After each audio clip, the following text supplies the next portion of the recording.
starts in 10, 9, 8, 7, 6, 5, 4, 3, 2, 1, go.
my head, swinging back and forth like a pendulum. On my knees I pray, gather all my sins. Yeah, taking my chances, playing the hand that was dealt to me. Know how to hold up, gotta get a win even though I was born to lose. Day by day I stay out the guillotine, wondering if life's nothing but a dream. Where will I end up? Only God knows. Only guarantees what's above and down below. Taking my chances, playing the hand that was dealt to me. Knowing the whole up, gotta get a win even though I was born to lose. Taking my chances, playing the hand that was dealt to me. Knowing the whole up, gotta get a win even though I was born to lose.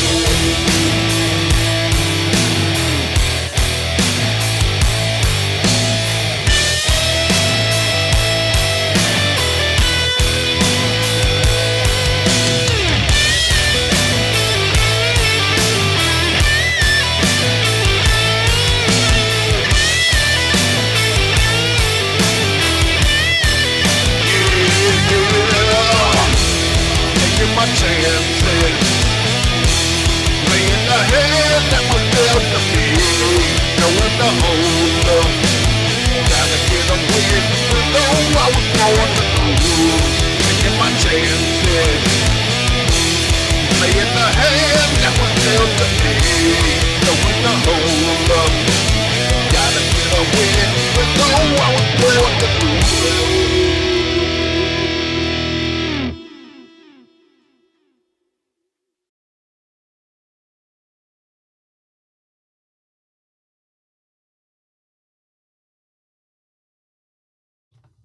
Sorry, peeps. I wanted to do something really quick, but I didn't have the opportunity to. So, welcome to Outlaw Radio Nation. Let's make sure this thing's working, Jim.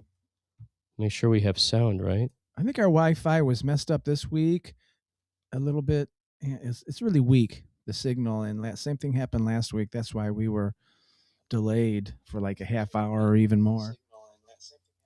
Yeah, so we're having Wi-Fi issues. I apologize for the weird start. I apologize for the weird way we just came in now.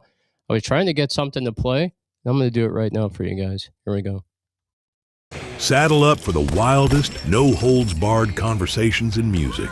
Outlaw Jeff James and Mr. Moonlight bring you raw stories, legendary guests, and the unfiltered truth behind the industry's biggest names. We're laying it all on the table. This is the Outlaw Radio Show. And I was trying to do it again, Jim, and it wouldn't go. So you guys, just give me 1 second. I want to fix something really quick. And I just did.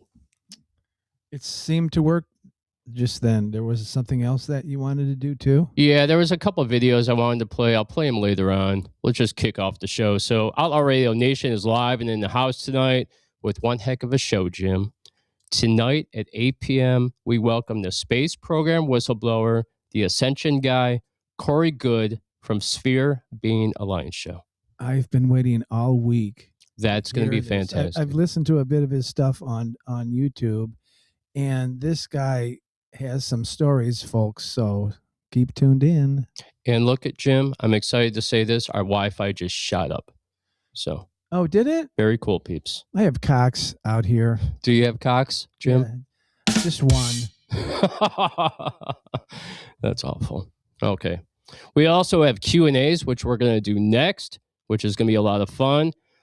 Jim has his Mentally Ill in America that he's going to do, plus the music of Stone Pusher, Fast Rich, MK Ultra, Tegan Hughes, The Rising Fall, Vintage Blonde, Megan Nicole, and a special drop by My Cleveland Project. And at the very end of the show, we have something very cool coming from Avoid Dead, but I'm going to hold off on telling you, peeps, what it is until we get there. Okay. And Jim, what do you have for us with mentally ill in America? I have another 5 crazy things about, well, crazy, I guess that's a word. It's not the words we're supposed to use. I know, but Mentally ill. I use it. Yeah, mentally ill.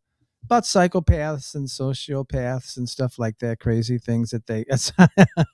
I did it again. That fun, crazy Mentally stuff. ill things that they do. I wanted to do something about Google. Matt Walsh had a great video this week that I saw, and he was talking about how Google, you know, their AI, they answer a lot of questions absolutely wrong, folks. And he took it off. I spent 3 days, hours trying to find that. So it was really disappointing. But the good news is I'm doing the mentally ill thing again. Good. Very cool. And then we kicked off the night with all 3 bands from Cleveland. I just wanted to point that out there. We've been getting a lot of people asking why we're not playing Cleveland bands and stuff like that, and why we're not doing more Cleveland stuff. So we kicked it off with 3 Cleveland bands in a row. Hey, yeah, let's talk about those 3 songs. My gosh, I didn't know Vindicator. Cleveland had such good bands. Yeah, Vindicator kicked it off. And what's weird is I've never seen them play out. Yeah, I've never seen them really posted anywhere. Maybe I'm just not noticing. you think they'd play a place like Maple Grove would be perfect for them, but I don't think, not that we're pushing the venue, The but Maple Hoe. yeah. You know, get in trouble for that one, right? I don't think you can get in trouble. Vindicator, Whisper of Death. Boy, there was some really good playing and production there, and Yeah. that was one nasty growl too. I got to tell you, that was pure rock and roll. yeah. That was very cool. And then second song was Another Dead Rock Star with Snazzy Car. I loved that too. Another Cleveland band. How come there's all? I guess we're starting to get some participation now in the show, and they're starting to wake up a little bit and send us some songs. Yeah, thank you so much, guys out there, for sending us tunes. Send us tunes, and we will play you, no matter what. Everybody deserves a chance to be played. Don't you think, Jim? That's right. And that's how we started the station, and that's how we'll continue the station. And I know Diane would agree to that. And then third, we played The Outlaw, Brody Lee, and he's from Cleveland. And I was talking to Jim while music was playing, and we were kind of like trying to get a feel for what his sound was. So this is what I think. I think it's like a cross between Lenny Kravitz and like Deep Purple a little bit, right? I can't remember. Maybe mixed with a little Motorhead, Oh yeah, that's but definitely had a Lenny Kravitz. And I was also thinking to myself, this kind of like borderlines on this new style country rock that they got going on. I have to listen to that again to make that decision if what country kind of flavor that has in there. But this is a solo artist, that last song, right? He's not even a band. Solo artist. He's doing everything himself. I believe he was into the rap scene for a while, and then he decided that he wanted to go rock and roll. Hey, Add a little metal to it. He's also has a bass company that sponsors him, right? And really? Yeah. And he's got a new album he's working on. He's releasing all new material right now. So yeah, man, I think he's doing really well. He's not really even known in the Cleveland music scene yet at all. well, there's a lot of bands I think in Cleveland that we got to learn about. Yeah, I think there's a lot of great bands out there putting out great tunes in Cleveland that maybe aren't playing like the Mercury or the Foundry or some of these other venues. I don't see them. I don't either. But I think we should definitely get out there and see them play. They have to keep in touch with us. Yeah, I agree. All right, Jim, are you ready? I am. Let's kick it off.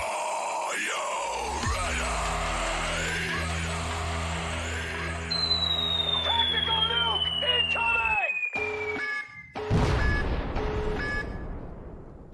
Boom. Boom, baby. All right, so we have this new thing that we're doing. It's called Q&A. And what we're offering up is, our Facebook and how to hit us up on Instagram and all that other great stuff. Ask us a question. We'll read it on the air. And we might even mention your name along with the question. And then we'll answer it as brutally honest as we possibly can. What do you think? Sounds good to me. I guess I have to wait for the first question. All right, so, and we could go back and forth. I could do the first one. You could do the second one. You want to do it like that and how we answer them? Potentially, yeah. Okay, if you feel inclined. If you I want might have to use my one pass free card. Yeah. Or free pass or whatever. Or we could play the game we used to play last summer. Remember the asshole game? Oh yeah, why didn't we? I wonder why we didn't continue Because it was doing that. brutally honest, and we didn't want to hurt Oh, people's that's feelings. right. I was going to say some stuff that was really going to be bad, I think. And Yeah. and at the time, I thought, oh, there's nothing wrong with this. Let's do it. Oh no. No, when we started doing it, we're like, oh, we can't play this game. Yeah. Okay. All right. So Who's the ass? this one might be part of the asshole game, this question right here, but this ought to be interesting. So what happened to Rockstar Radio Underground? Why are we no longer with Rockstar Radio Underground? And will we ever start a station like that, like an internet radio station? And I think I'll answer it. Yeah, I'll pass that one to you. Yeah, I'll take the blame. All right. So first off, let me say, no, we're not going to do an internet radio station. We like what we're doing here with our hybrid music / paranormal show. It's a lot of fun for us. And that's the direction we're going to go. Okay. Podcast, hybrid radio show. All right. Second of all, the reason we're no longer with Rockstar Radio Underground, we had a discrepancy on the music that we played on our shows. More of a disagreement. She wrote me and said that she no longer wanted us to play Inherently Lost. Youngstown band, metal. They have a cool band. Female singer, male singer. It's kind of like Evanescence, but hardcore metal. Super cool. I like them. We played them on the show a bunch of times. They're on the rotation for Rockstar Radio. She didn't like them. And she wrote me and said, I don't like their music. I don't want you to play them on the shows. And I said, well, I don't exactly like all the music you're liking. And then she told me, maybe we should go our separate ways. Yeah, it was sounds like a real short conversation there. And then me and Jim got together and we decided, I think we need to focus on Outlaw Radio.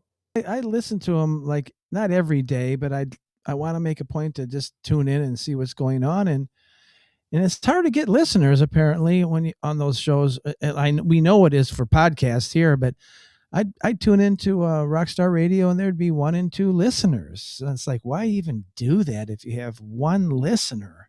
Yeah, man. I watch a lot of I listen to a lot of internet radio stations, a ton of them. And yeah, I noticed like a lot. I think what it is, it's kind of like how podcasts are. The market is oversaturated. There are so many internet radio stations. And I think that's why I believe in what we do, because I think we do something a little bit different than all the rest. I think an internet radio station is boring. All it is a huge playlist. You're getting music in, you're making a playlist, you make your show, you might do a little graphic art for it, but that's all you're doing. But there are some other internet radio stations where the guys actually broadcast along with it. Yeah, I'm sure. So I guess there's a mix of everything, but that's a scoop. That's why we're no longer with Rockstar Radio.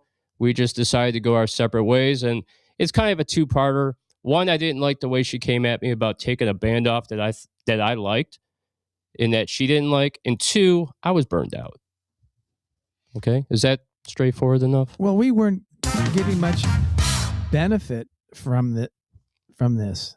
Right? I think in my opinion, you were helping her because you were making the playlist.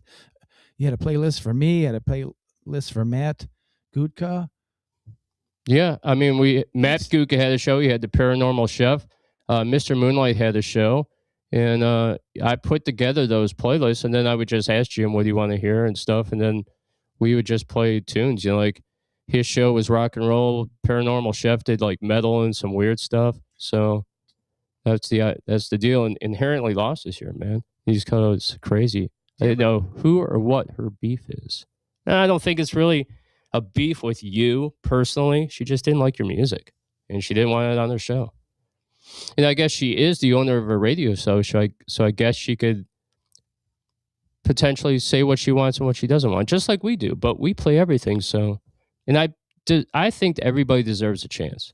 Not do I think that everybody deserves a participation trophy. I got to tune in this week and listen to the show and see what it's about.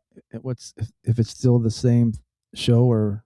Well, she still has her shows. Nothing to put her down. Her shows are good. She plays a lot of great music. It was a great marriage that we had. in the music industry where we had our radio show, and then all the music we played on their show, we uploaded to her show. It worked really well. It was a great deal, but it just didn't work out. That's how it goes, right?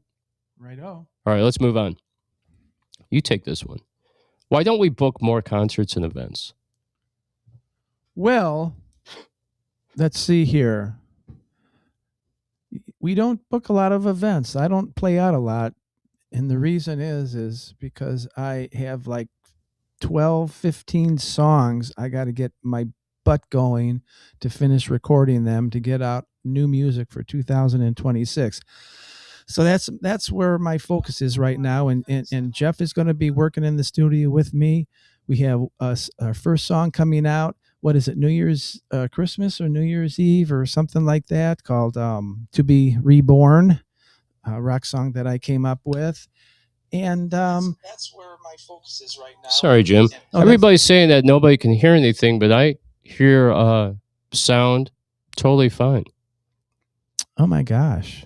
Oh man, this is driving me crazy. More technical difficulties. A rock song that I came up with. And that's where my focus is right See, I can hear us right there. Everybody's saying that nobody can hear anything, but and then Vintage Blonde's like, I can hear you. Oh, you can? Okay. Yeah, Well, I can hear it yeah. too. Guys, refresh your stuff. It's maybe that's what's going on. But we're here. We can hear ourselves just fine. It's kind of nerve-wracking playing out too, for me. Yeah, I agree. I don't really absolutely love doing it. I like going out to jams, but then I get sick of that too. That's just not my main focus. But how about for you? How come we don't do more, Jeff? Well, as you know, that's how I got started in the whole music thing. Before I even played in a band, I worked for Spotlight Talent. And I worked for booking and promotions, and I used to book bands. And I did it for like 10 years. And then when I came back to Cleveland after a short break, 6 years, and started booking again, it just was a whole different scene, right? And it wasn't too friendly, was it? It wasn't too friendly. And there's not a lot of pay, and there's not a lot of venues. Made some enemies, and because, as you guys know, I'm very frank, and I'll tell you the truth. I'm not going to hold back. I don't see the point in holding back and not telling the truth, because why do that and be a kiss ass and suck up to somebody? That's just not me. So with that said, I stopped booking. And I don't even like to book anymore because, one, there's no money in it whatsoever. I mean, maybe for a good promoter, I thought I was a good promoter, but I never made any decent money. And if you're in it for the money in Cleveland for local music, you're not in it for the right reasons, because there is no money. It's just so many headaches involved in booking bands and working with the bands and working with the venues. Just recently, we were trying to book a couple gigs, and it just ended up, again, being a big pain. Yeah. Hey, Tracy out there said she listened for a second, and now that she's got no sound whatsoever, but we have sound totally fine. I don't know what the deal is, Tracy. Maybe it's your Wi-Fi. My gosh. I mean, my goodness. We just tried it again, right? Yeah, I just listened to it again. We're totally playing. All right, on to the next question. And the reason why we're not doing more events right now, because it's the middle of the winter. Nobody wants to go out anyway. Oh, that's for sure. That's for sure. I wanted to go out and see World's End last night at backstage, and I looked outside, and there was just no way. It was like 12 degrees and cold, and I had to get the ice off of my windshield before I could even go. You don't want to turn the windshield wipers on when they're frozen to the glass windshield. That's not a good thing. Edwin said, I have no sound, Edwin. Oh, people have sound there. Okay. Good. They said, yeah, Edwin has sound. All right, so that's the dealio, okay? I'll take this next one. How do we get so many iconic interviews? How do we get so many? I don't know. We ask, and they say yes. Isn't that something that's a good question, but we have a product now that we could offer.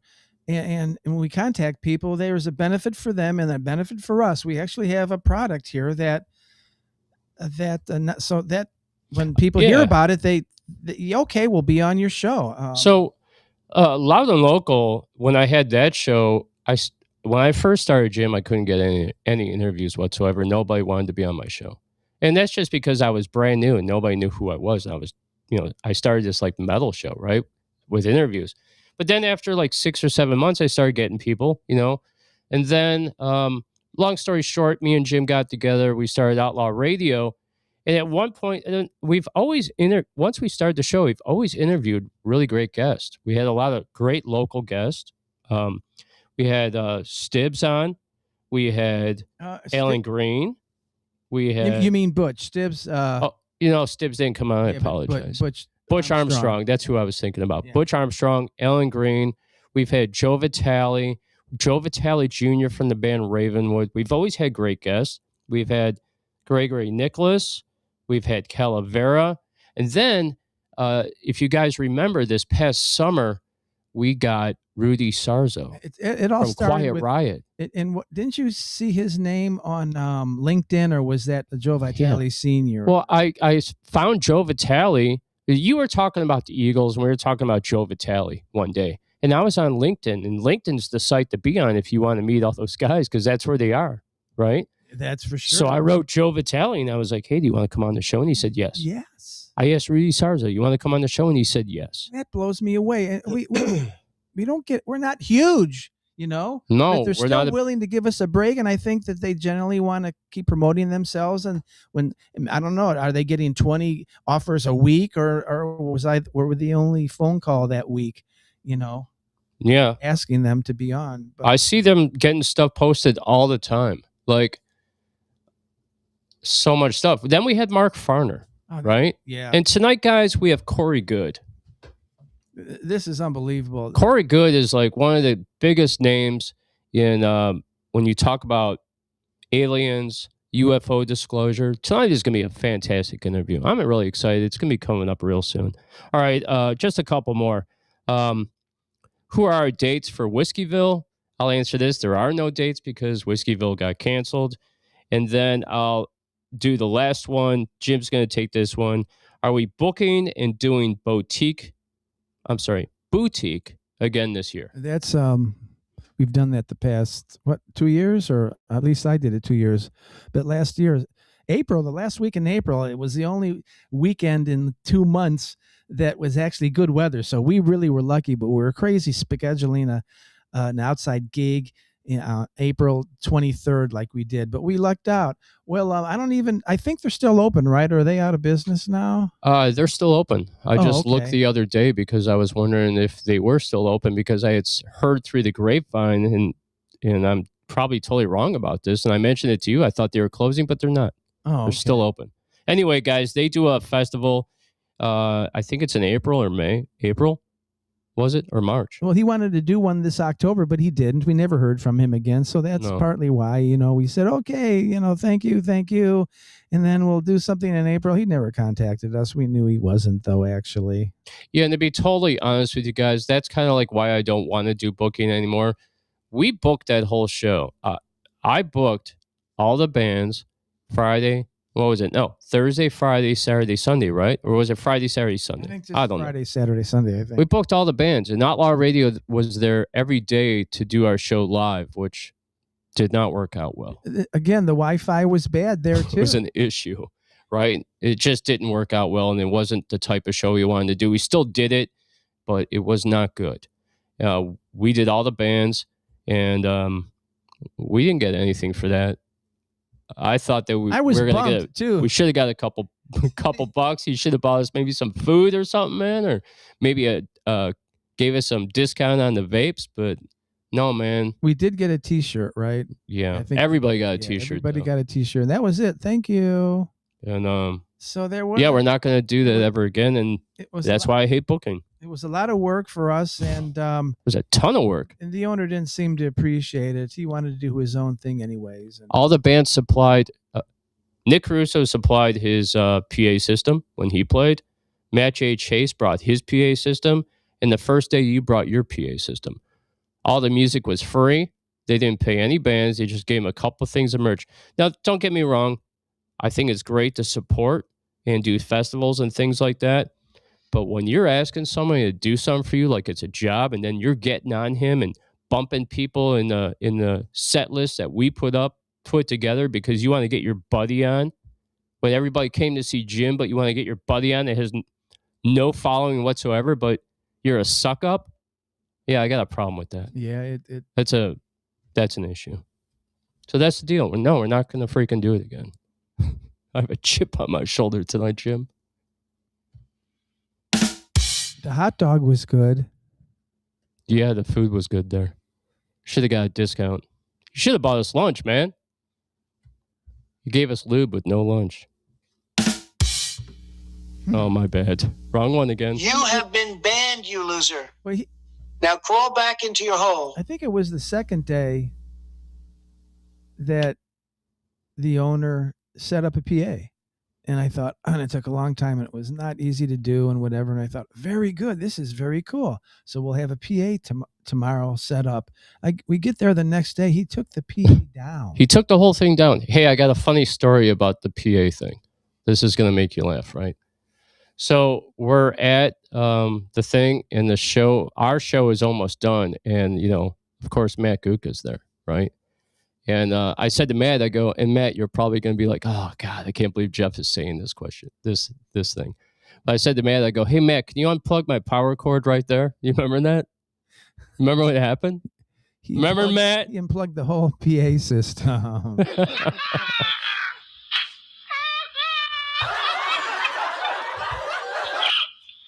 All right, so I believe in karma, right?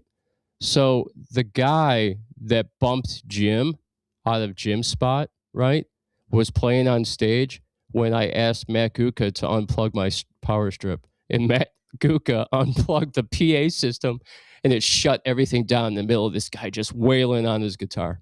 Good stuff, Matt. Good stuff. That's true. That really happened. We didn't even have to pay him for that. No, we didn't.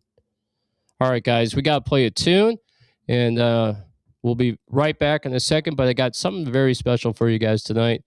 This is going to be My Cleveland Project with a brand new song. The song is called Tease, and I think you guys are really going to dig this and like the new directions. Here we go. We'll be right back.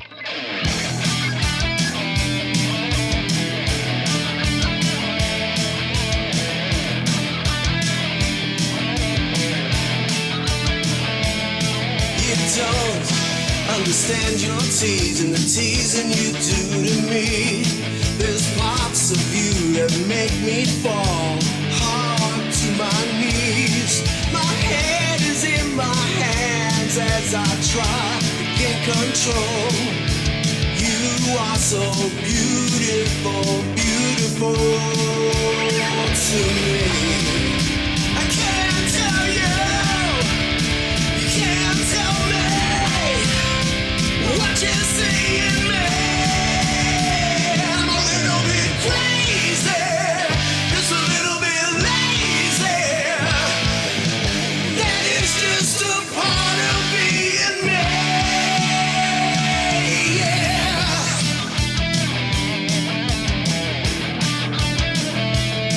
As you walk into the room, take my breath away. Your curves, your smile, your everything. It's hard to stay away. My heart pounds 1,000 beats as I watch your tease. You are so beautiful, beautiful to me. I can't tell you, you can't tell me what you see in me.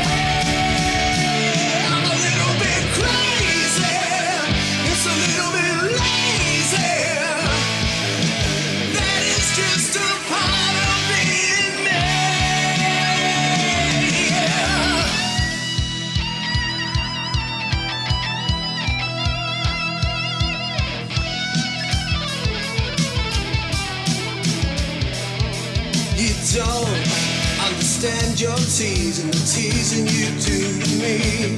There's parts of you that make me fall hard to my knees. My head is in my hands as I try to gain control.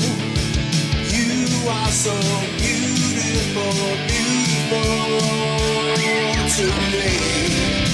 I can't tell you, you can't tell me what you see in me. I'm a little bit crazy, just a little bit lazy. That is just a part of being me. Crazy, just a little bit lazy. That is just a part of being me.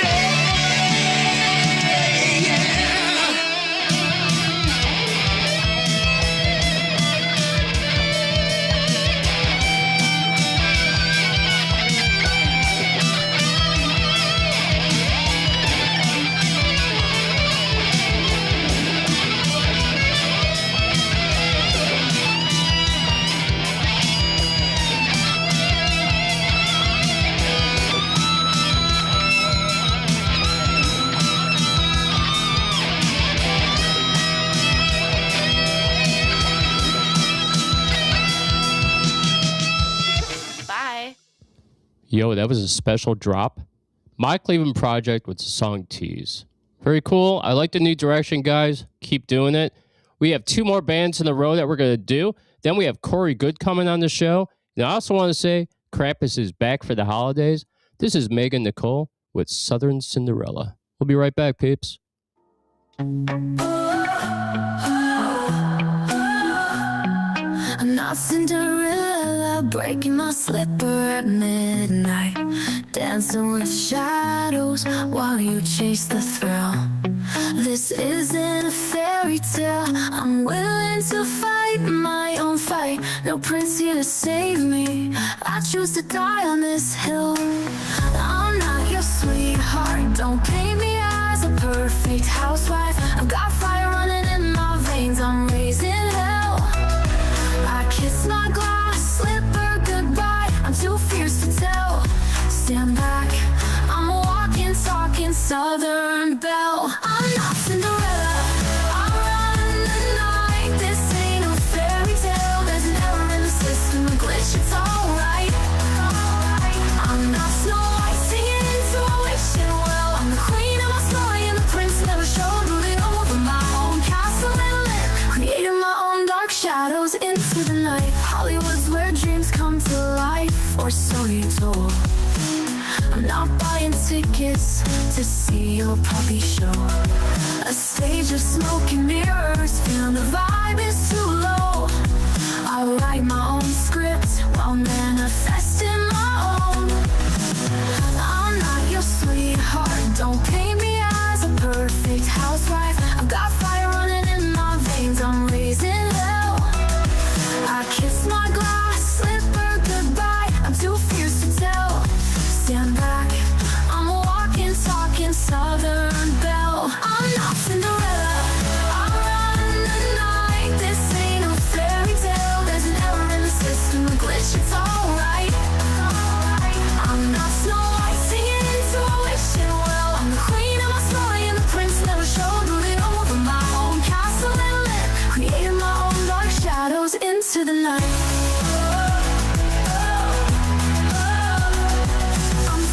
Waiting for someone to save me, I've passed all the tests, don't call me baby. They tried to put me in a box 6 feet down, shocking stares and whispers when they saw I dug my way out. I'm not Cinderella, I run the night. This ain't no fairy tale, there's an error in the system, a glitch, it's alright.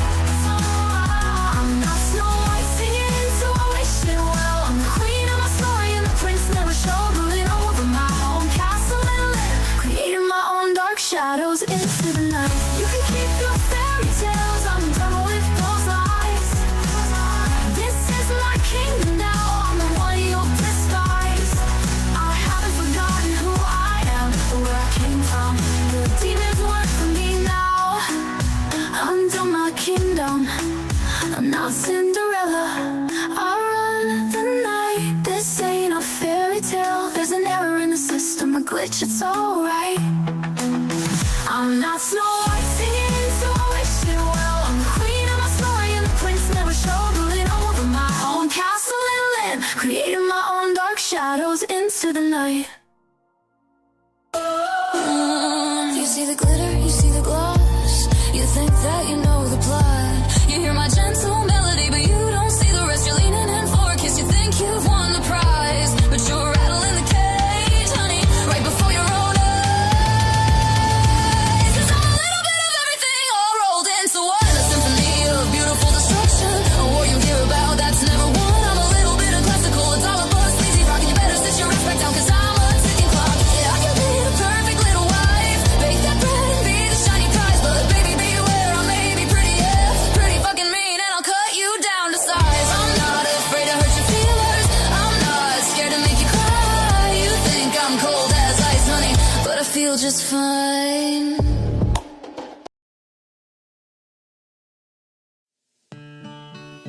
It's raining outside, too much the tears in here. I can't believe you're gone. The echo of your laugh still lingers here within these halls. But the silence now is louder than it all.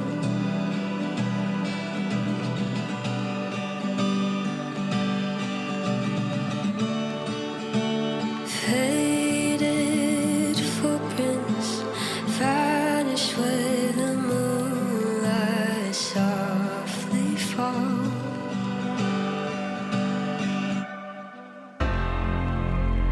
Hold me, please. Let your shadow crawl the walls. 'Cause the emptiness don't answer when I call. Hold me, please. Just to feel I'm not here alone. Leave the chill where all the memories of you fall.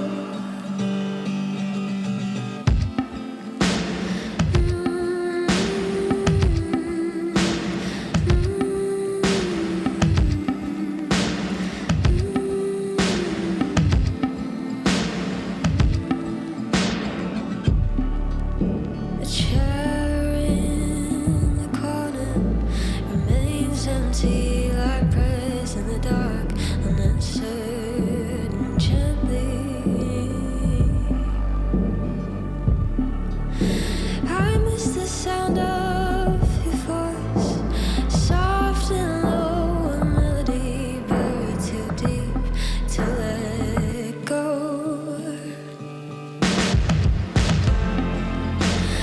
Hold me, please. Let your shadow crawl the walls.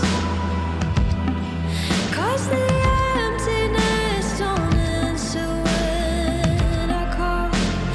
Hold me, please. Just to feel I'm not here alone. Leave the chill where all the memories of you fall. If memories of you still fly, and your presence here was cold.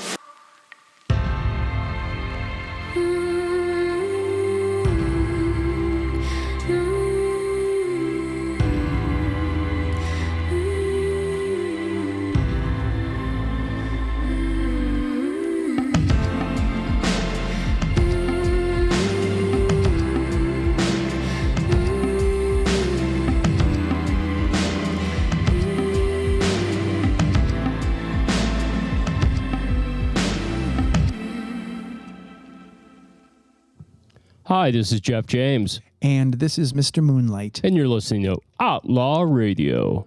Peeps, 3 bands in a row. We did Special Drop, My Cleveland Project with song Tease.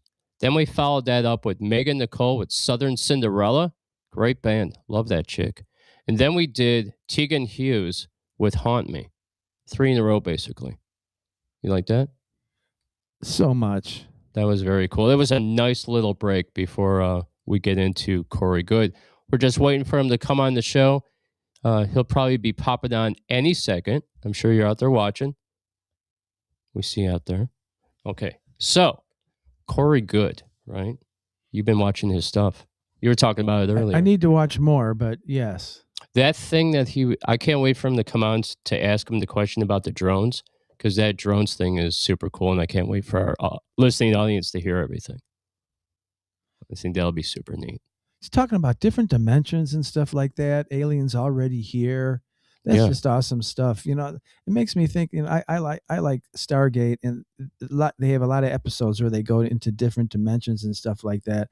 Not that I would ask him this question, but you know, I wonder what he thinks about those episodes where they have those theories and they try to discuss how things work and everything. It sounds believable to me. Don't you think that, like, and I saw that Spielberg is doing a new movie, and he's doing a movie about aliens. I'm not sure if it's alien invasion or if it's just about aliens, but I always thought that a lot of those movies are based on reality, and that stuff is real. And I feel like Hollywood uses movies to slowly break us in to the fact that some of this stuff is real, like E.T. And how come it's always based on aliens? Like, everything is like aliens. Alien vs. Predator, Alien Invasion, Independence Day. You ever notice that? There's a ton of alien invasion movies. Oh, just they're all over the place now. I find that Tubi goes crazy with that. Yeah, Tubi, and even like what's his name was talking about today? Matt Gucco was talking about Stranger Things. Stranger Things about all interdimensional. Stranger Things like interdimensional, Stargates, CERN is a big part of it. It's about opening up portals, basically. Right out there, Matt? It's about portals. Wormholes and stuff like that. Stargates.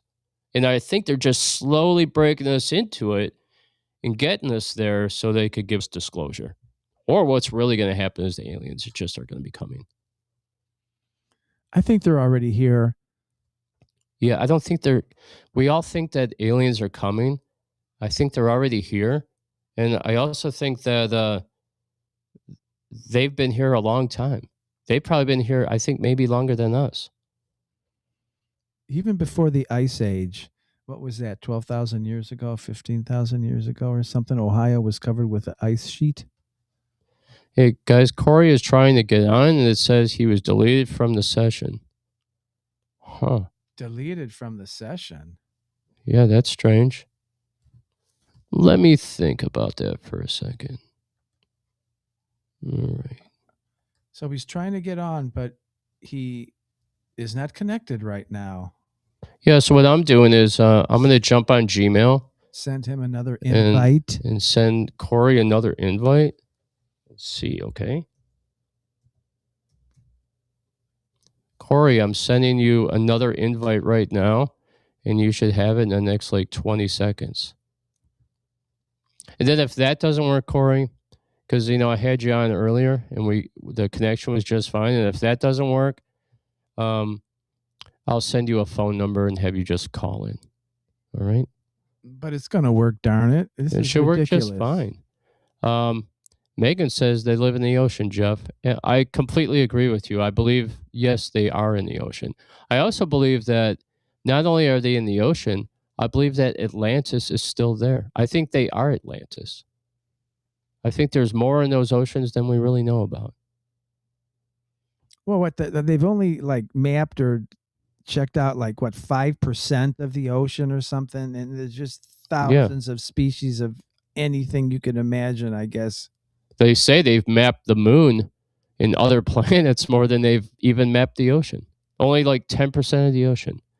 So Valgirl said, now he says it's trying to connect. So he's trying to get connected. I don't know why he would have a problem getting connected, but I guess he's trying to get connected. Is it our Wi-Fi, do you think? Well, we're on. We're connected. Oh, man, our Wi-Fi is pumping on all cylinders right now. Okay, so good. It's not that. So it's the platform, maybe? Yeah, so how about this? How about we play a tune, and then in between the time, we'll figure out what we're going to do about getting Corey on. Corey, if we can't get you on and it won't connect, I'll just email you a phone number while the music's playing, and we'll just have you call in, okay? And then we'll do the phone line thing. That thing works just as good, just like old-time radio. All right, so here we go. We're going to play a song. Yeah, I got you. Here we go, guys. This is Fast Rich with the song Sweet Thing. This one goes out to Seal Gloss, New York City. Fast Rich.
I'm there.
Christmas.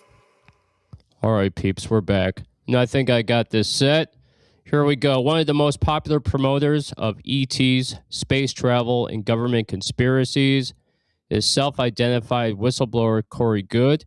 He has a wide following on social media and is the primary subject and informant for a book, Insiders Reveal Secret Space Programs and Extraterrestrial Alliances. His claims read like the latest sci-fi novel, a world where benevolent ETs are trying to save humanity from malevolent ETs. This isn't science fiction, though. At least not to Goode and others like him who believe in secret space programs that has spanned for decades and believe that ETs live among us. Please welcome to the show, Corey Goode. Corey, Hello. can you hear me out there? Yeah, I can. Hello. Can you see me? Yeah, I cannot see you whatsoever. What I see is your email with a picture of us. Oh, Well, I believe weird. it's my email. And then now I see the streaming thing. Yeah, it's weird. Let's This just is very. yeah, I have no idea what's going on, man. Yeah, that's the weirdest thing I ever seen.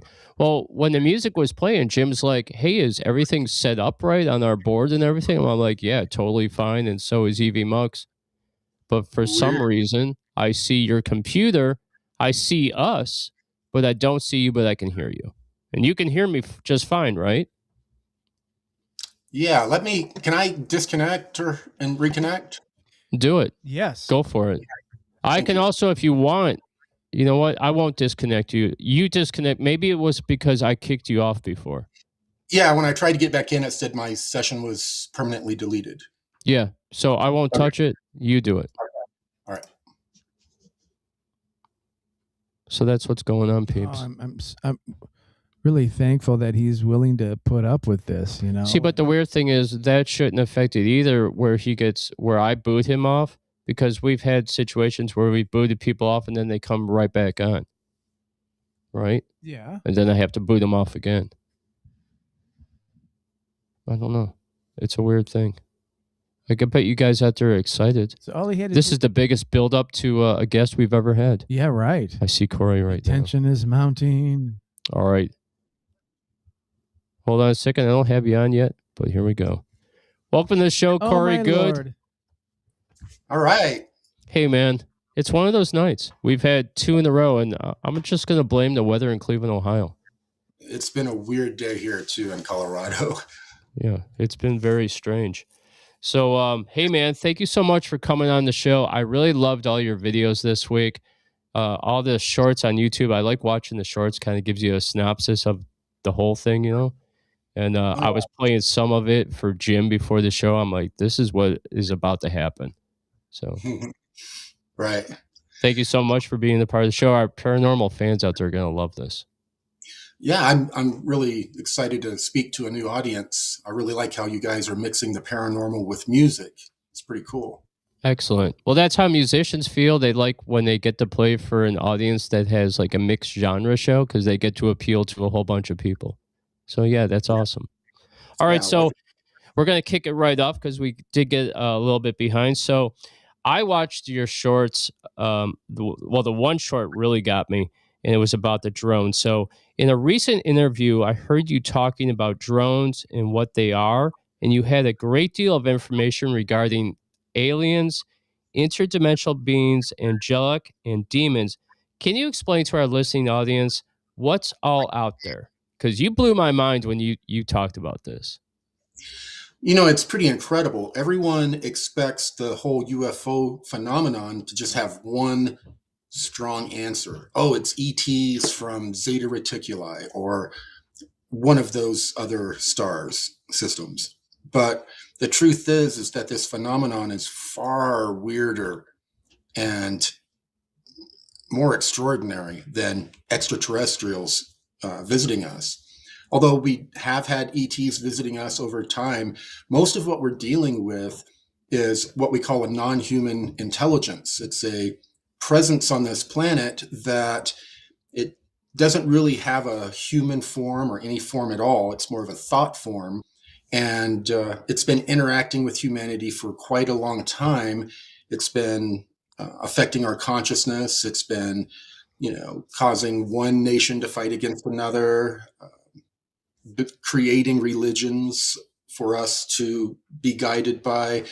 And then we have these other dimensional beings to where, there's another solar system just like ours, but in a slightly different dimension with slightly different characteristics and history. And some of what we're dealing with is crossing over of from other dimensions.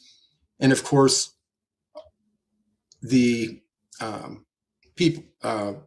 afterlife plays into this very heavily as well. There is a realm that is, the afterlife, and it's sort of like the in-between, on Stranger Things.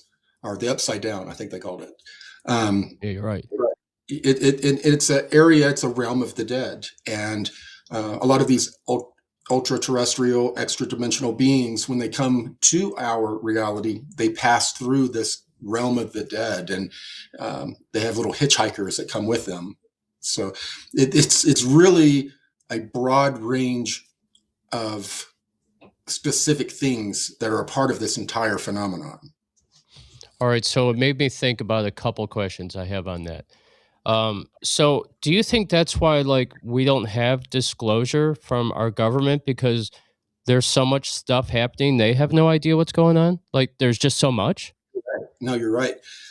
Everyone thinks that there's a file cabinet that has the truth of the whole phenomenon in that file cabinet.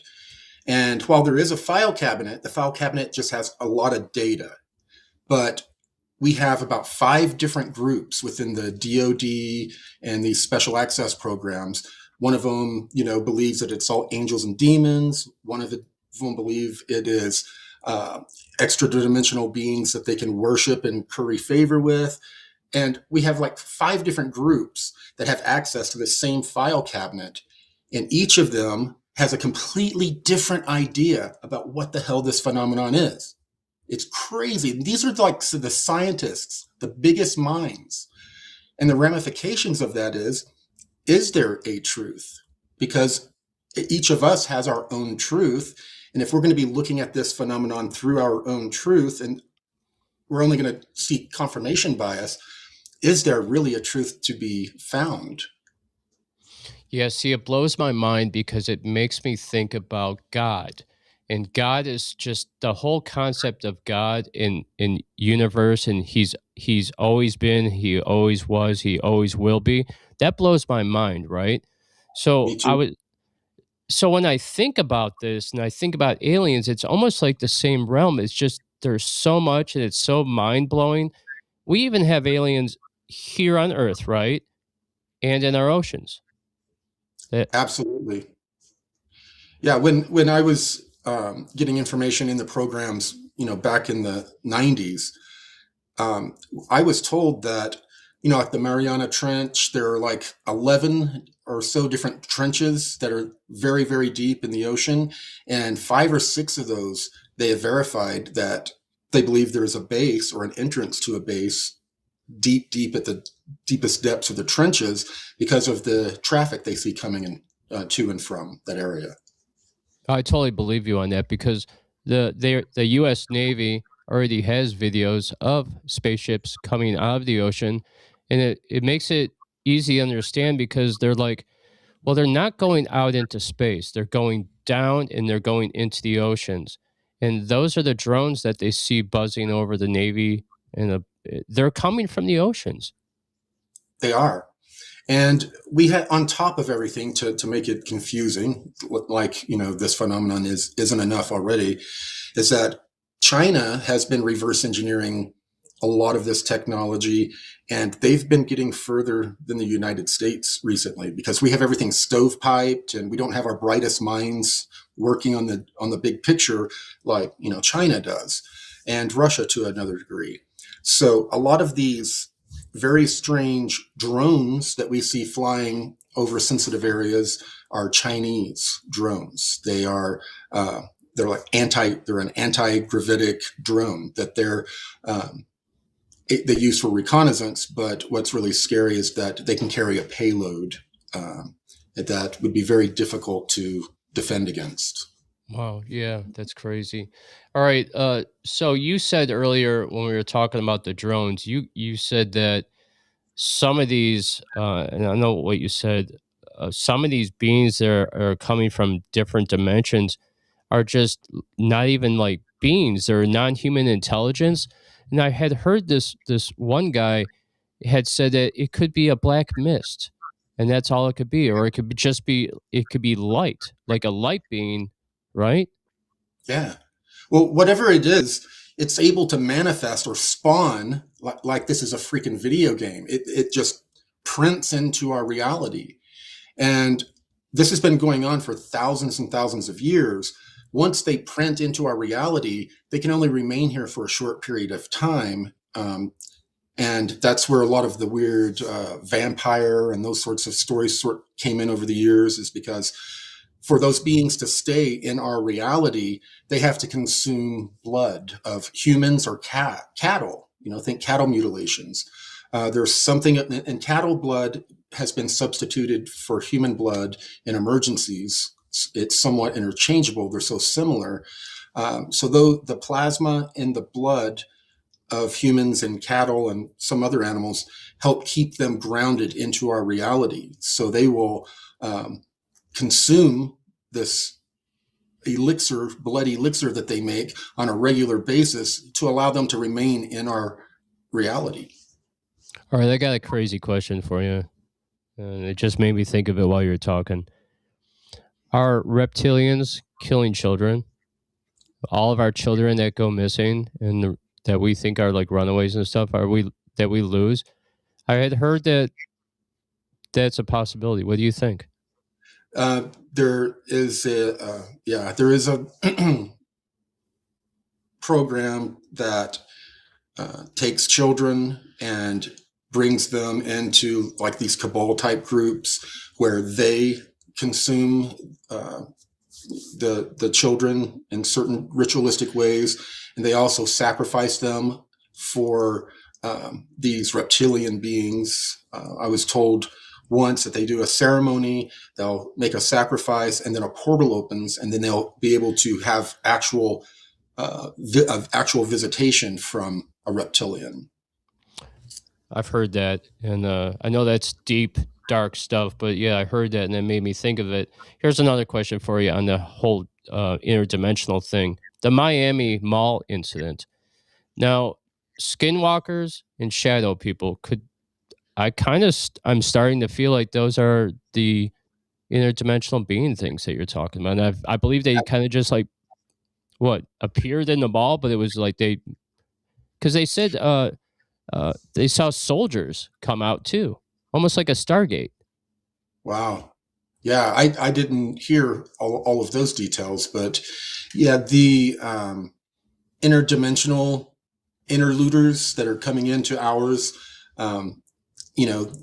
they're not easy to perceive. We may perceive them as smoke and shadow just because they're from another physical dimension.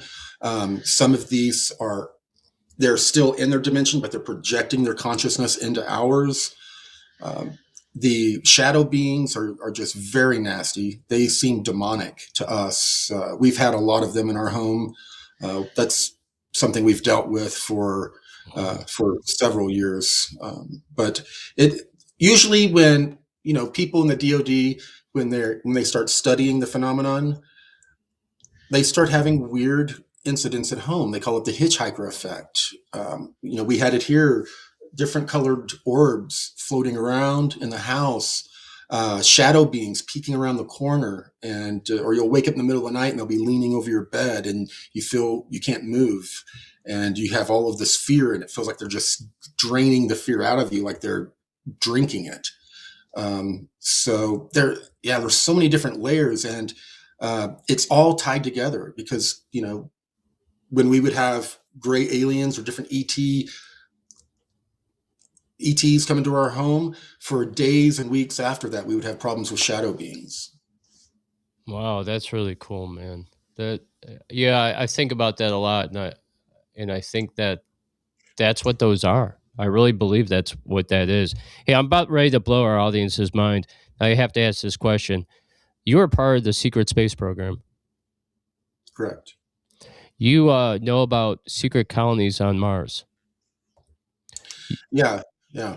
You also know about your 20-year tour of duty where you had age regression, and then you had your memory wiped and then replanted. Is that how that works?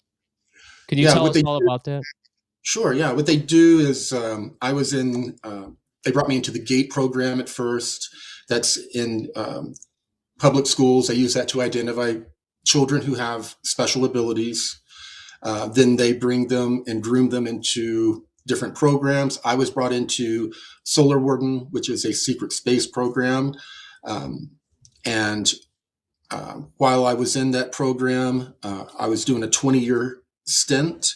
At the end of 20 years, they age regress you through pharmaceutical means, which they have the ability to do. It's, they age regress you, and then they do a blank slating technique to where they remove your memories or compartmentalize your memories, and then they send you back in time to the same place you were when you left.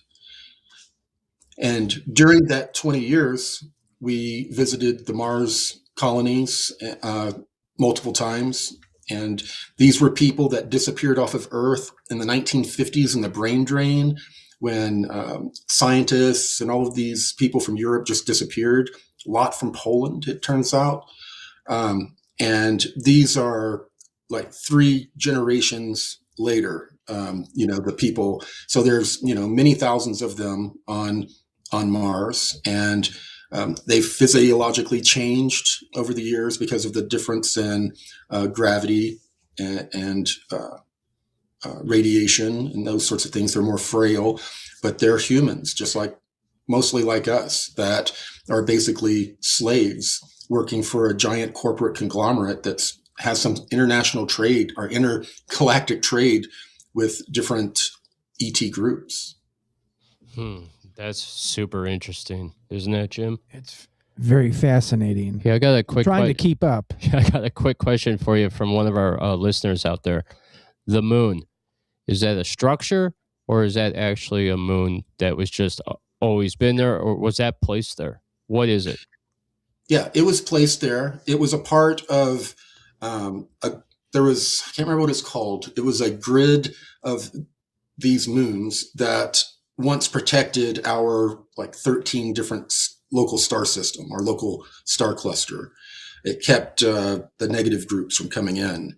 But over time, it failed, and that technology was just floating around, and different ET groups learned how to operate it. And it was at some point brought to Earth, locked into a geostationary orbit, and it is basically a hollowed out natural body, and it has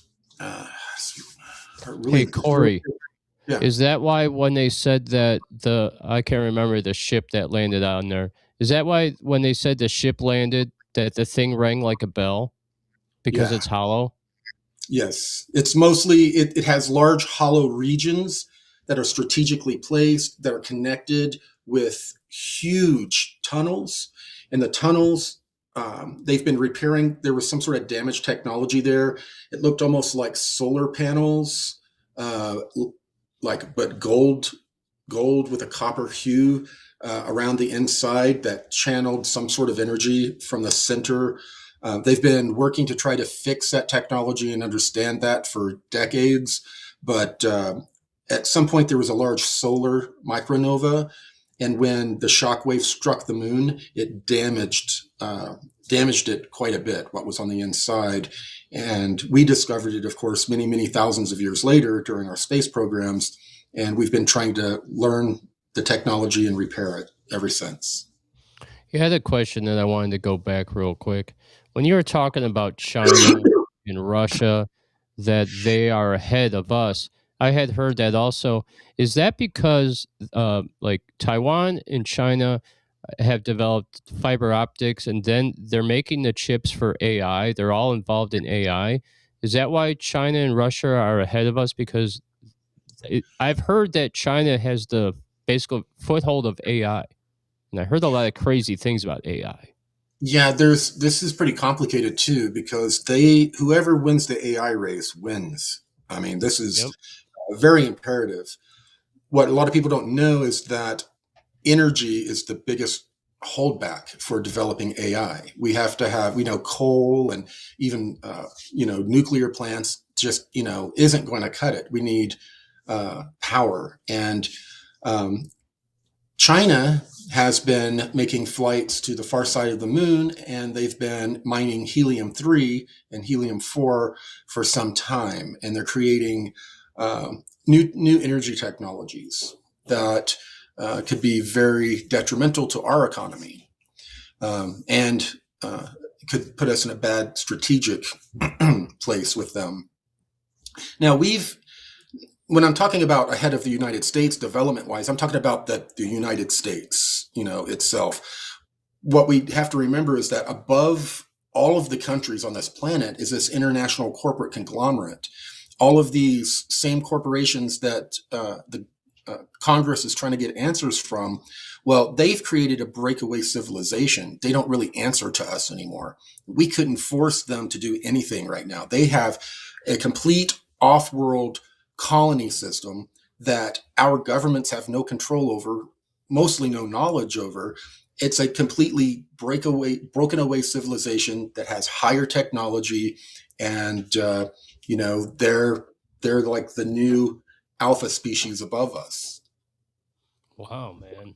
Hey, after this interview, I'm going to do a story on MK Ultra. When you were talking about having your memory wiped and then reinserted back in, that's some of the, and then you mentioned the psychoactive drugs. That's MK Ultra stuff, right? Oh yeah. The MK Ultra developed a lot of these techniques, and then they were even fine-tuned in other programs other than MK Ultra, and they were used in the GATE program, which if you look that up, there's a lot of children even to this day that have very weird stories about being brought into these programs, and they give you little psychic tests and lots of weird training. So I kind of got off what I was saying. Sorry. It's all right. Hey, if you're looking at the comments as they're rolling, the only comments that we're putting on the show are the ones that you see actually go on the screen. The other ones that are in there's some really weird people in the comment section, just so you know it doesn't throw you off, okay? As I'm looking at them, I'm like, man, mother of all demons. I'm not posting that. I don't care what you say. That's not going on the show. I have like a major amount of cyber stalkers. It's really crazy. Don't worry. I have a lot of haters myself. It's a lot of fun, right? That's just how people are. You have the dark and you have the light, but you have what is above is below. But if you're going to have light, you have to have dark. Okay. That's just how how things work out there, peeps. That's just how it is. There's always going to be haters. And I will say this to you. I had gotten some stuff earlier in the week. People like trying to, don't bring them on. I'm like, hey man, this is my show. I'll do whatever I want. And I'm not going to post any of that stuff. So just so you know, it's not actually going on the show, but you can see it. So don't let it throw you out. We don't let it bother us anymore. Bunch of losers. All right. Hey, you said something that was super cool. All right. So the space program, you're in the space program. I want to know, how did you get involved in the space program? But I also want to ask this because I saw a video about abduction. I've never met anybody that had an abduction story. So can you just give us a little history of, as a boy, because you talked about spiritual stuff and the abduction and then being brought into the space program. How did that happen? Yeah, sure. When it comes to abductions, it's happened even, up until the last few years with my family. In our new documentary, we talk about that. We tell some of the stories, and it's horrific, scary crap. When it comes to getting involved in the space program, it's the last thing I freaking wanted to do.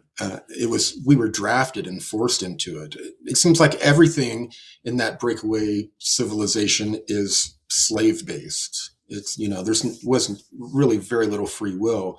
And the naval ships, the one I was on for the most was the USS Sommerfield, Sommerfield. And that was a research vessel.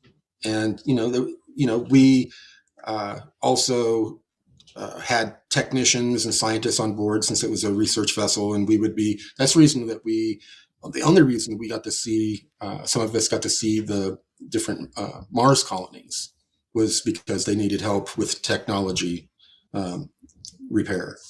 Otherwise, none of the naval vessels even venture really that close to Mars. They have a corridor. The Navy is doing most of the deep space flights, And Solar Warden is just like its namesake. They're protecting our solar system for the most part against these different ET groups that were coming in for many thousands of years and just grabbing people and our resources and doing whatever they wanted. Hey, let me ask you this question, and I know this to be true. When Trump started Space Force, did he start Space Force because things were starting to get out there and people were starting to catch on to the secret space program? Is that why Space Force was created? I think that could have something to do with it, because we had many of our, regular NASA type people and also people operating, very sophisticated aircraft that were seeing things, and they could tell that it looked like it was human made, but it wasn't behaving like it was human made. So, they would ask, later on, they'd ask their commander, say, hey, I saw this, it kind of draw a picture, it looked like this. And the commander would say, okay, you're not allowed to talk about that. You'll probably be flying one of them someday. They're testing this technology out. It's concept technology, but really it was technology from a higher space program that was fully operational. And it has been getting harder and harder for them to deny and hide some of these off-world assets. Well, I saw the triangular UFO. I saw it go right over my house with the 4 lights on one panel, 4 lights on the other panel. And I'll tell you this, I think that's our stuff. I don't think that's alien. I think maybe it was alien at first, but I think that's the United States flying that thing.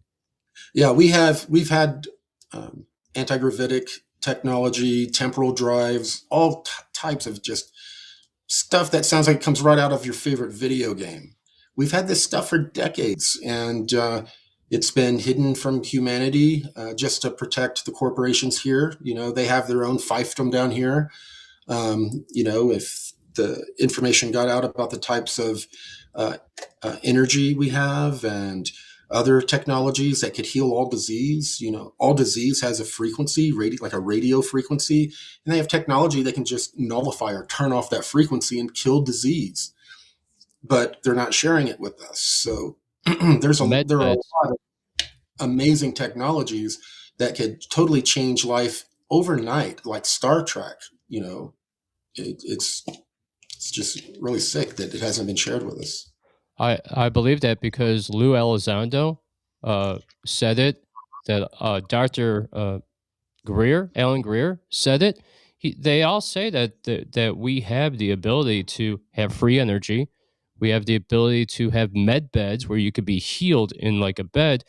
I believe 100% when they say Trump's been sick, maybe it has been. They just put him in that med bed. That's why these people live so long.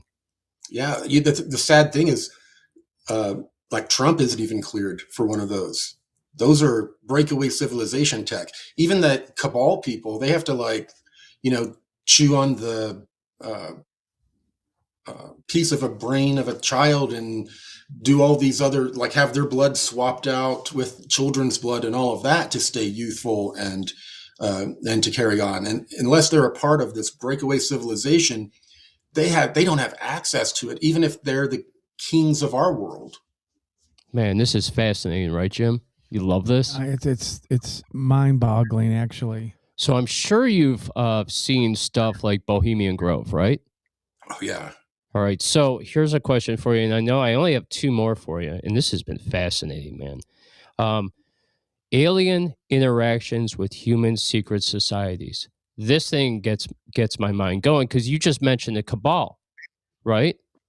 And the deep state, the cabal, some of those presidents that have been to Bohemian Grove. What's the deal with the aliens in our secret societies? Well, the big secret is that it's not aliens. It's the NHI. These same people are the same people that are doing dark magic and interacting with demons and trying to conjure all kinds of nasty stuff. They are interacting with something that it's not extraterrestrial. They don't know if it's extra dimensional or what it is, but it's a non-human intelligence that they say is basically the god of our world, that controls our perception, can control time, matter, make us see, smell, taste, whatever it wants. It can do whatever it like. And supposedly it feeds off of us, but is also entertained over its manipulation of us. Yeah. And they're interacting, making deals with it. Demons. Yeah. Fallen angels, right?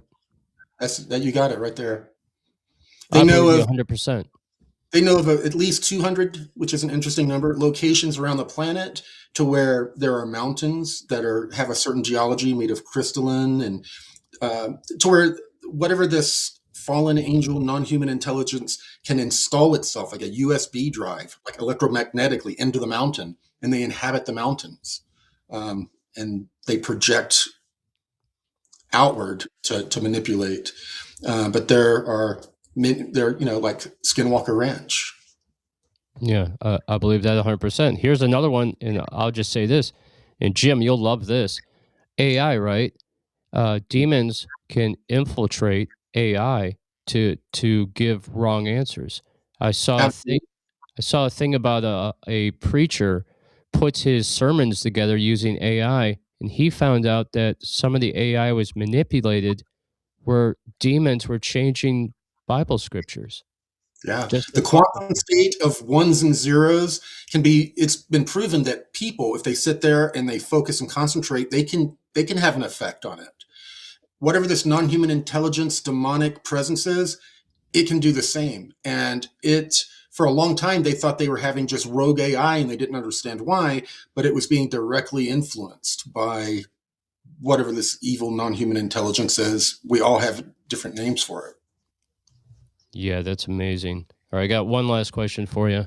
I know we went a little long. I apologize, but we did get started late, and you're fascinating. Okay. So, alien factions you claim humanity has encountered, including the benevolent blue avians, the malevolent Draco reptilians, and the Nordics.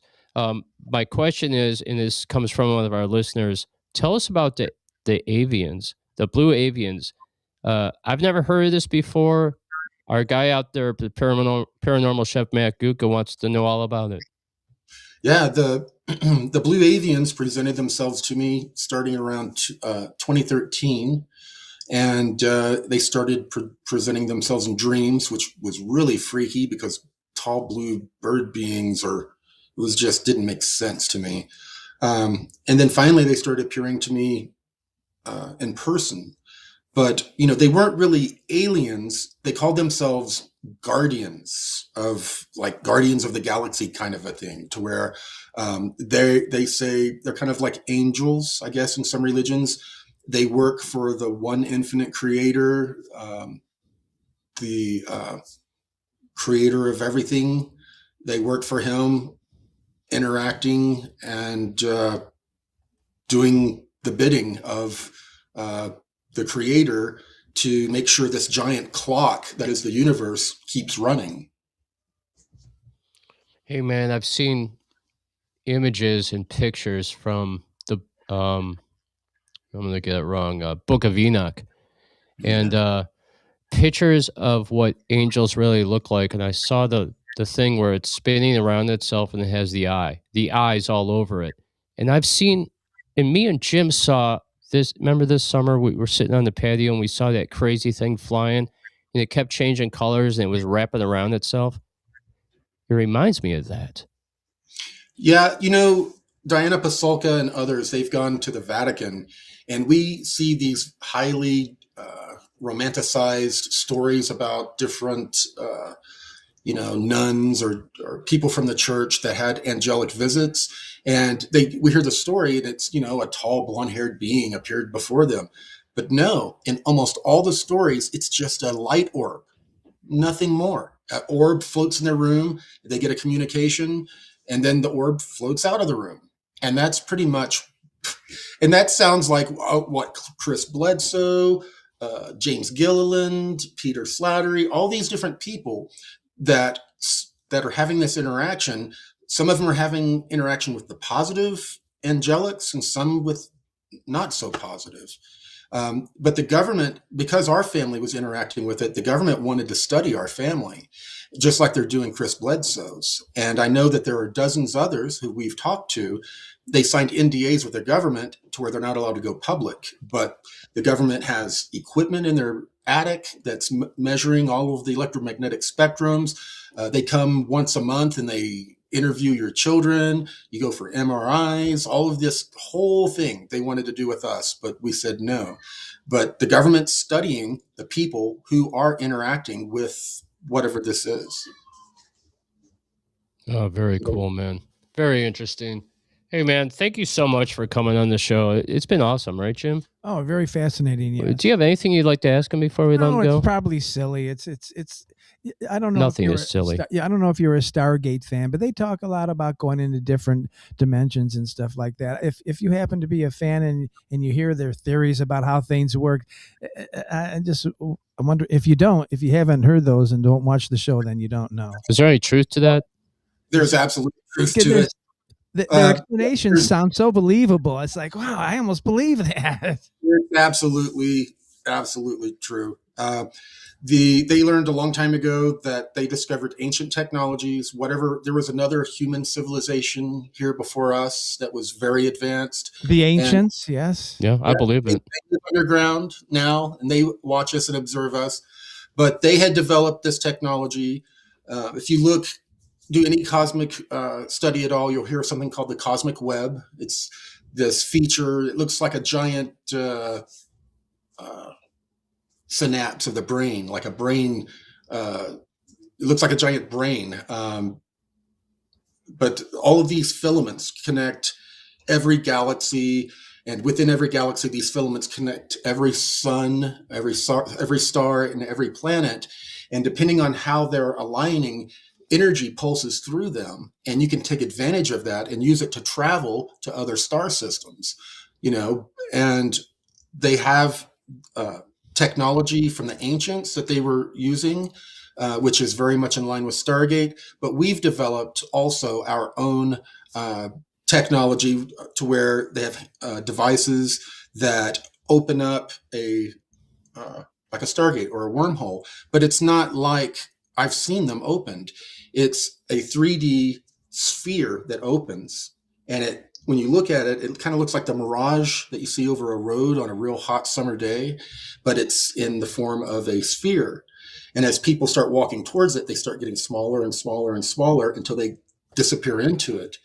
And people from 360 degrees, they walk towards each other into the sphere, and then they leave the same way. So when at the destination, they're not just coming out through like a doorway. It's a complete 360 degree sphere. Even you could shoot drones out through it in different directions. It's not like a flat plane doorway that you're walking through.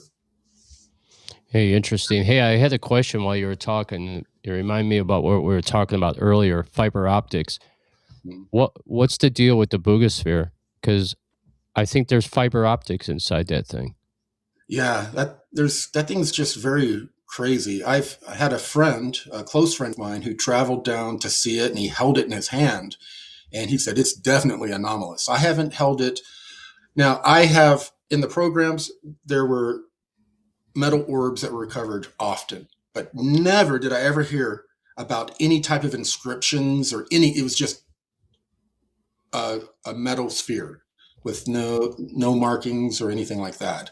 It's usually what I saw pictures of in the UAP program, recovery programs. They would find those, but I've never seen one so ornate. So I don't know what to think about it. Yeah, that's cool, man. Hey, man, thank you so much for coming on the show. Can you tell our listening audience where they can find your videos, what you have coming out, and what to do for you? Yeah, if you look for Sphere Being Alliance on YouTube, Corey Goode on YouTube, you will find a lot of my videos.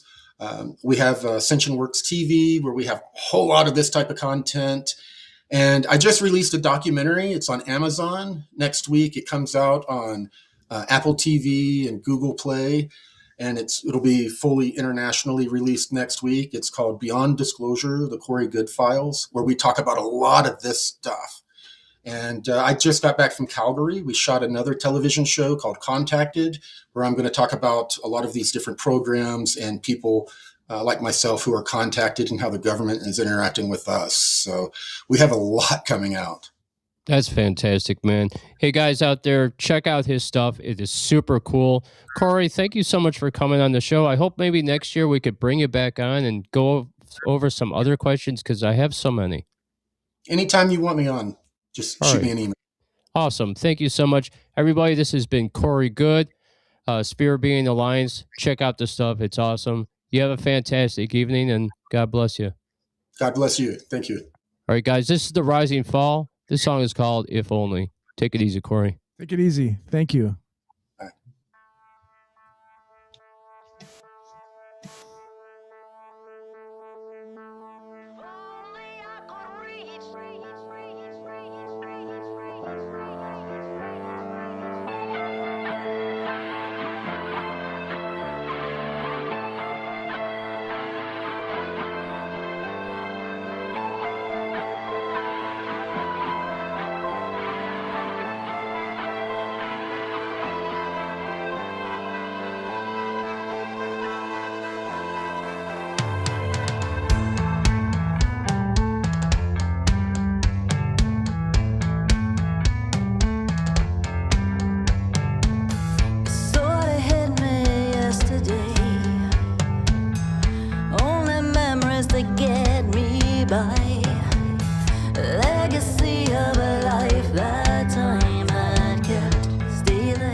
Your beauty and the pain.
If only.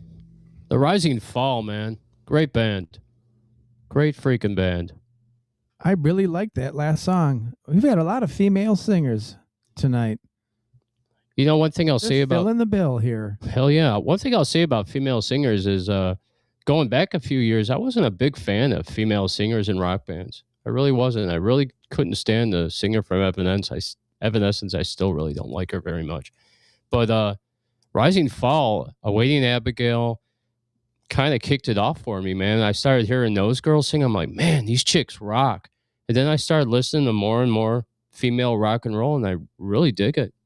I'm not really liking a lot of male vocalists in the area lately. When I go out to hear bands, I at times they're just terrible. I want to hear a female singer. Yeah, I hear you on that. Hey, man, sometimes female singers to me are better than male singers. Sometimes I know you can't compare them, but it's because they can hit those high notes, super high notes. Not a lot of dudes can do it. Guy from World's End can. Best singer in Cleveland. Best rock singer in Cleveland. By far. By far. I mean, I've heard a lot of great rock singers in Cleveland, but he's super good. Guys, if you want to check out a great 90s grunge band, they're a cover band. They do all a bunch of 90s grunge like Tool and all that good stuff. Check out World's End from Cleveland. Zend. Killer band. Zend. What's up, Alan? They played last night at the backstage, and somebody posted a video on Facebook, and the place was packed, and it was like 10 degrees. I saw it was an inch thick on my windshield, so I didn't go. I wish I did.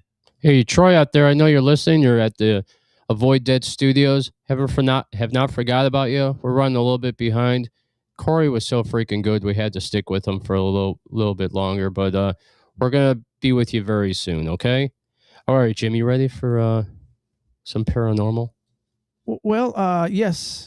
All right, let's do it real quick. So Corey was talking about this earlier. All right. He was talking about mind manipulation, mind.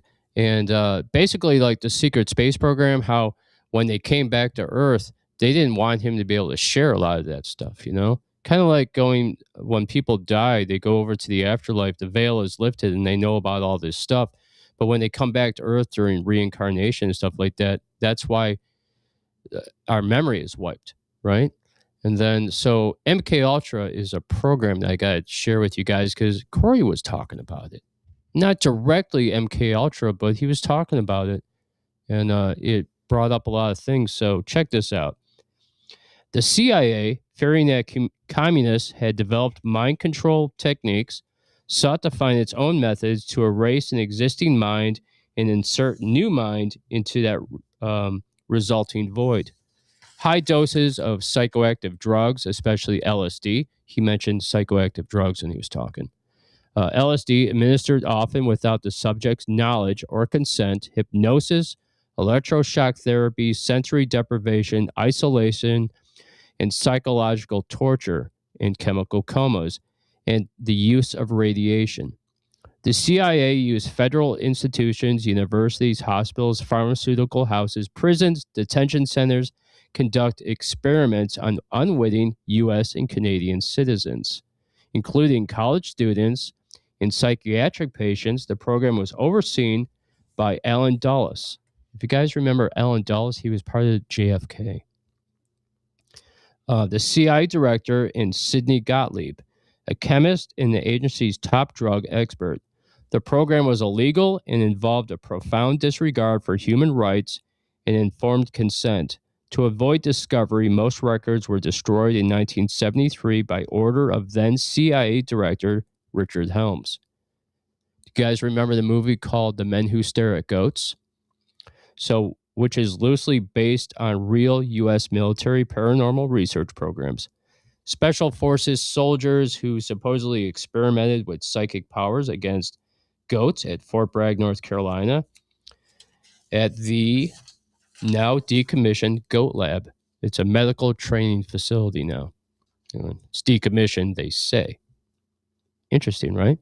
I got to see that movie again. I don't think I liked it the first time. Maybe I got to try it out again. It was boring as hell. Was it? Yeah. It was so boring. But Clooney was on it. Yeah, Clooney was George. in it. Yeah, he wasn't even good. I don't think. No. But hey, I got one for you, Janine. If you're out there still listening, this one is for you. All right, Jim, you ready for this? Yes. Have you heard of goat eyes, Jim? Goat eyes. No.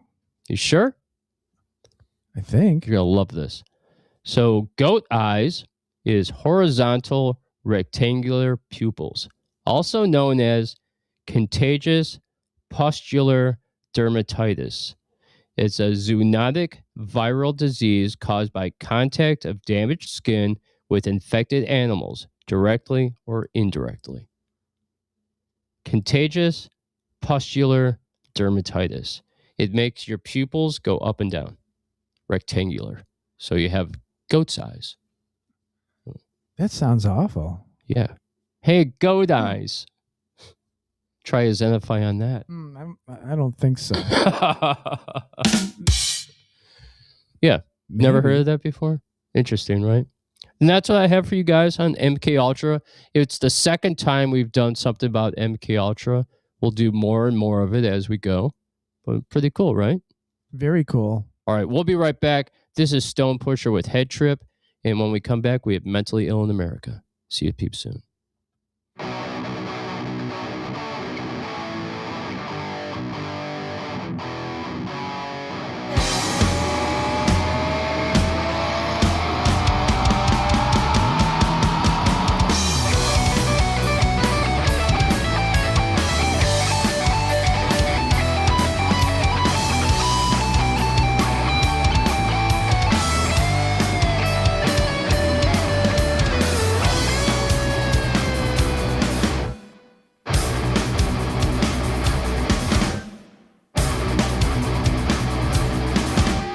How many times must I throw in your face the damage to life and what's the fear?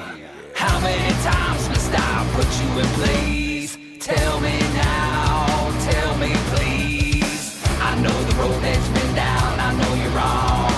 I know the road that you've been down, and I know you're gone. To see you now, it's such a waste. Don't look down, don't look now, you're far from grace. To see you now is such a waste.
head trip, baby.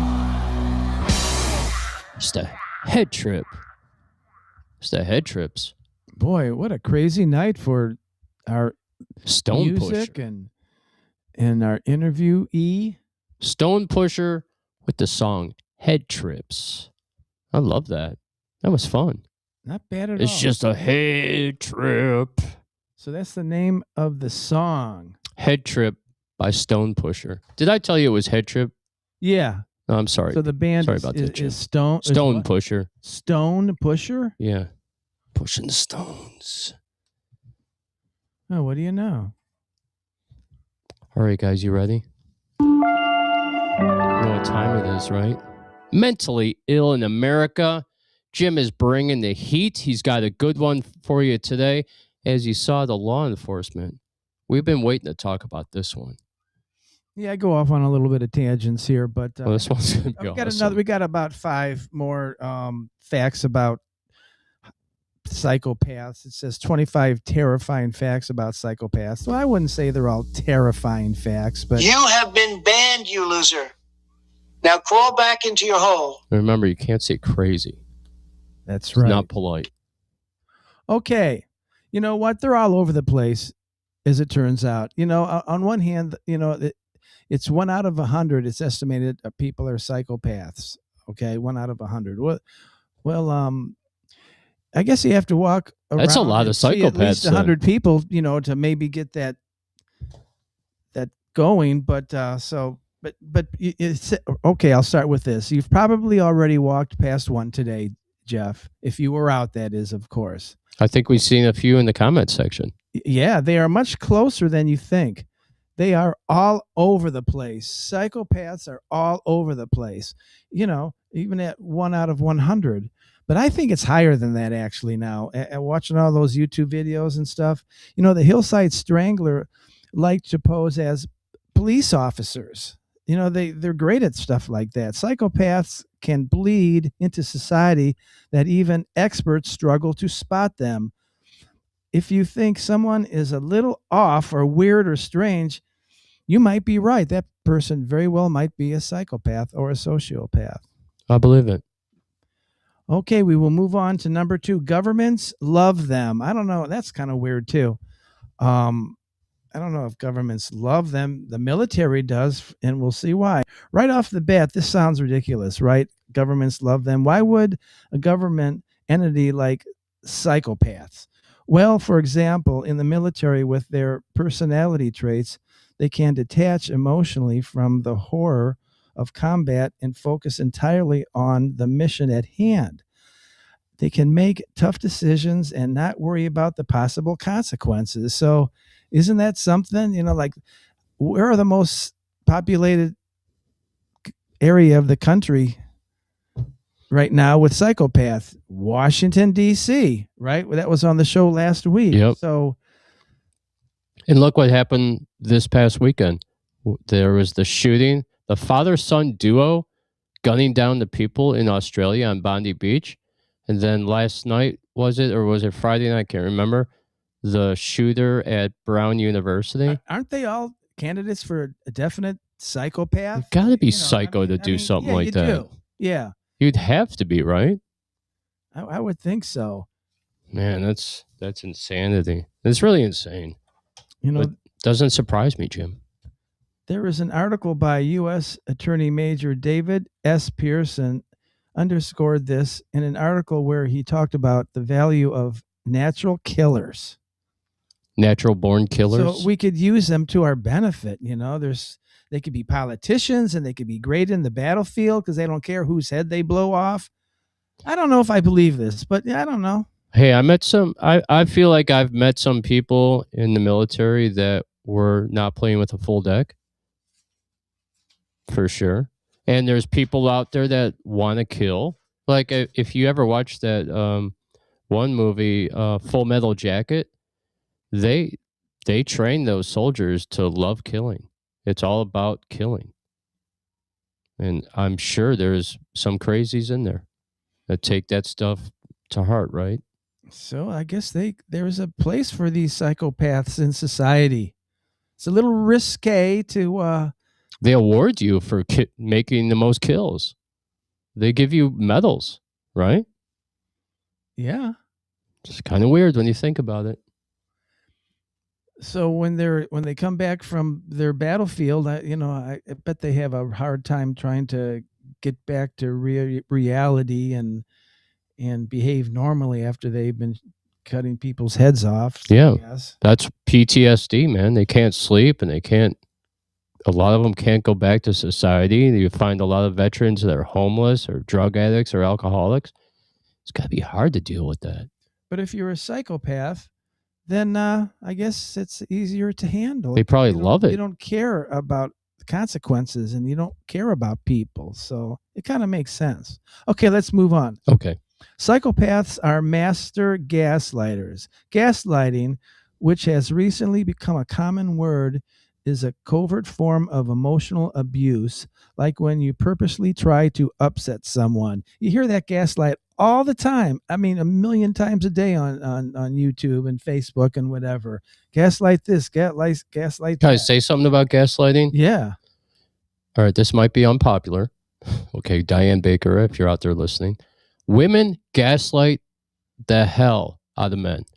Constantly gaslight the hell out of us, right? You'll catch your girl cheating and she'll just turn it around and make it seem like she did it because it's your fault. Gaslighting.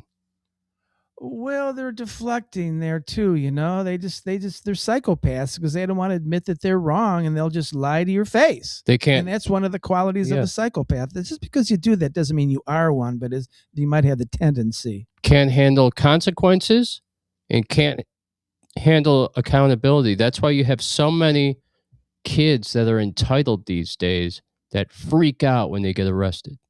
Oh yeah, we're going to be talking about that a little bit. Setting it up for you, Jim. Yeah. Okay, so these people that purposely gaslight people and to make people upset and for whatever reason, what kind of a person does that, Jeff, you think? Narcissist? I'm guessing. Do liberals do that at all? Radical liberal jihadists? Yes. Yes, they do, Jim. That's what a liberal does, like it's their job or something. Why are there so many bands in Cleveland that are liberal? So if there's all these people that do the gaslighting, and if they're liberal, does that mean liberals are all psychopaths? Not necessarily. Not all. Okay. No, Matt's not. Don't worry about it. You're just because you're a gaslighter. Although, who knows, Matt? You just might be an idiot, but you could be a psychopath too. Matt's a liberal, or Matt's a Democrat. He doesn't believe in the radical liberals, the far left rights. He has some standards, man.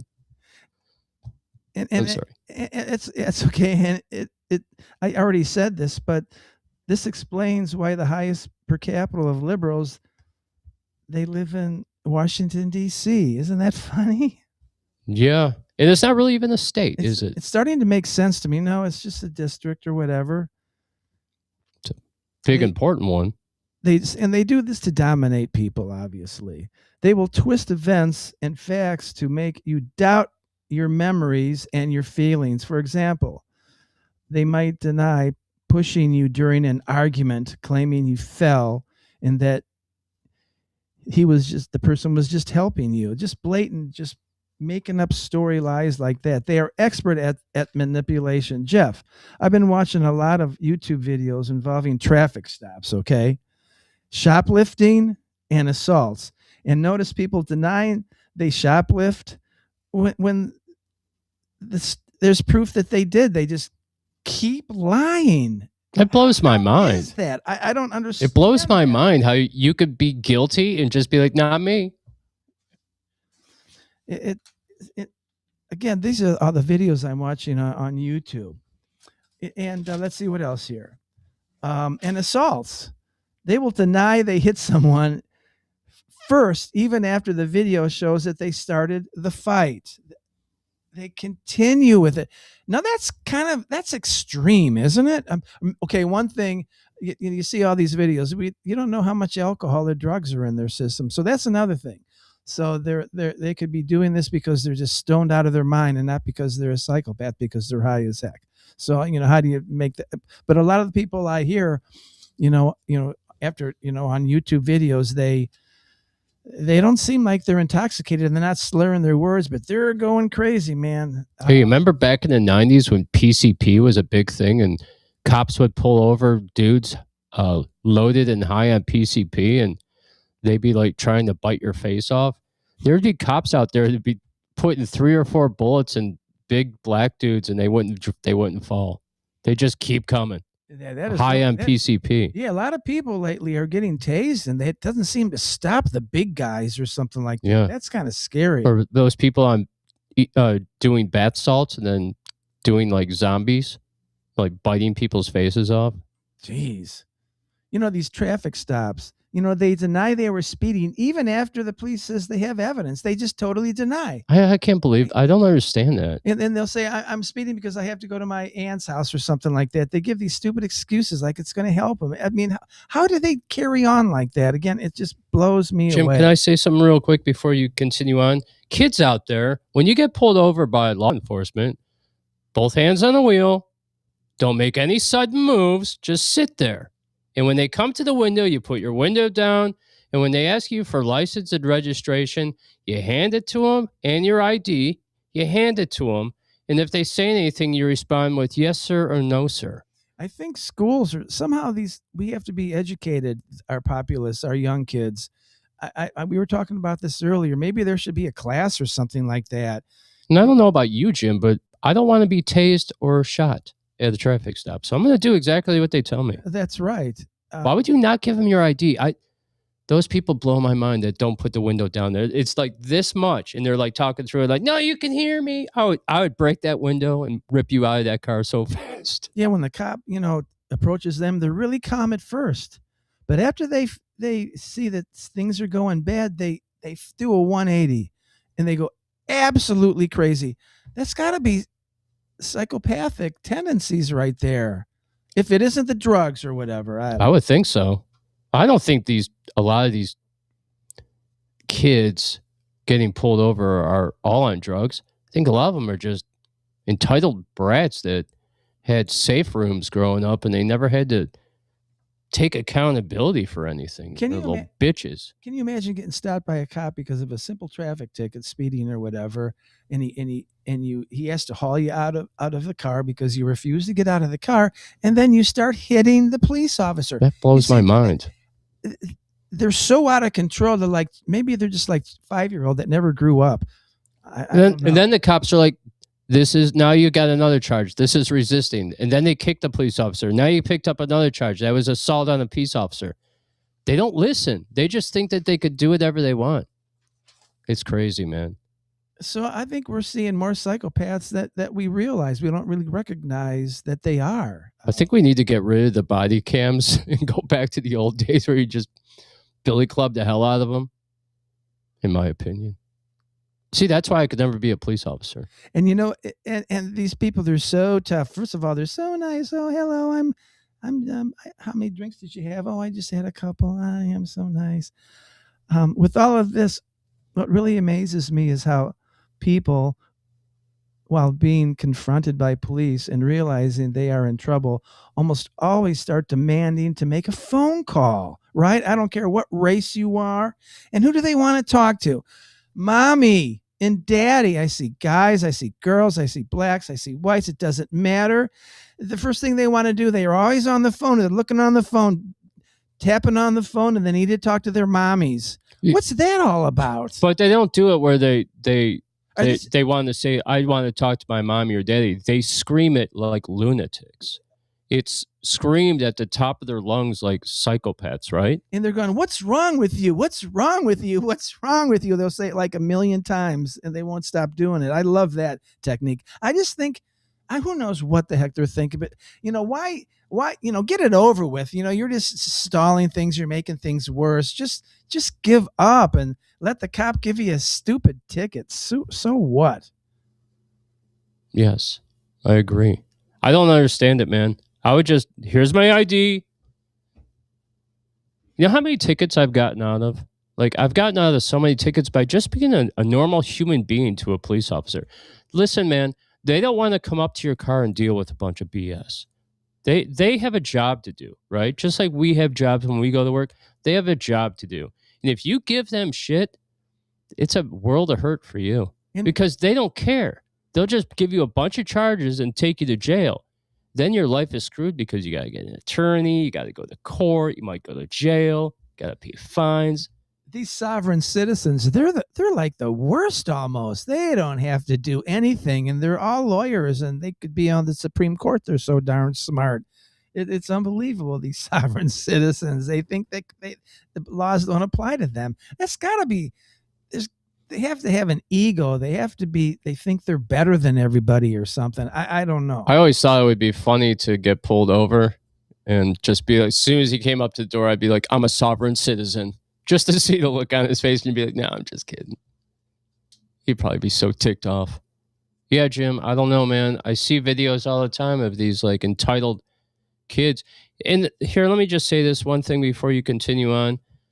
I think what it is, right, is that these kids, like I said earlier, have gotten participation trophies. They're all entitled. This whole equality thing.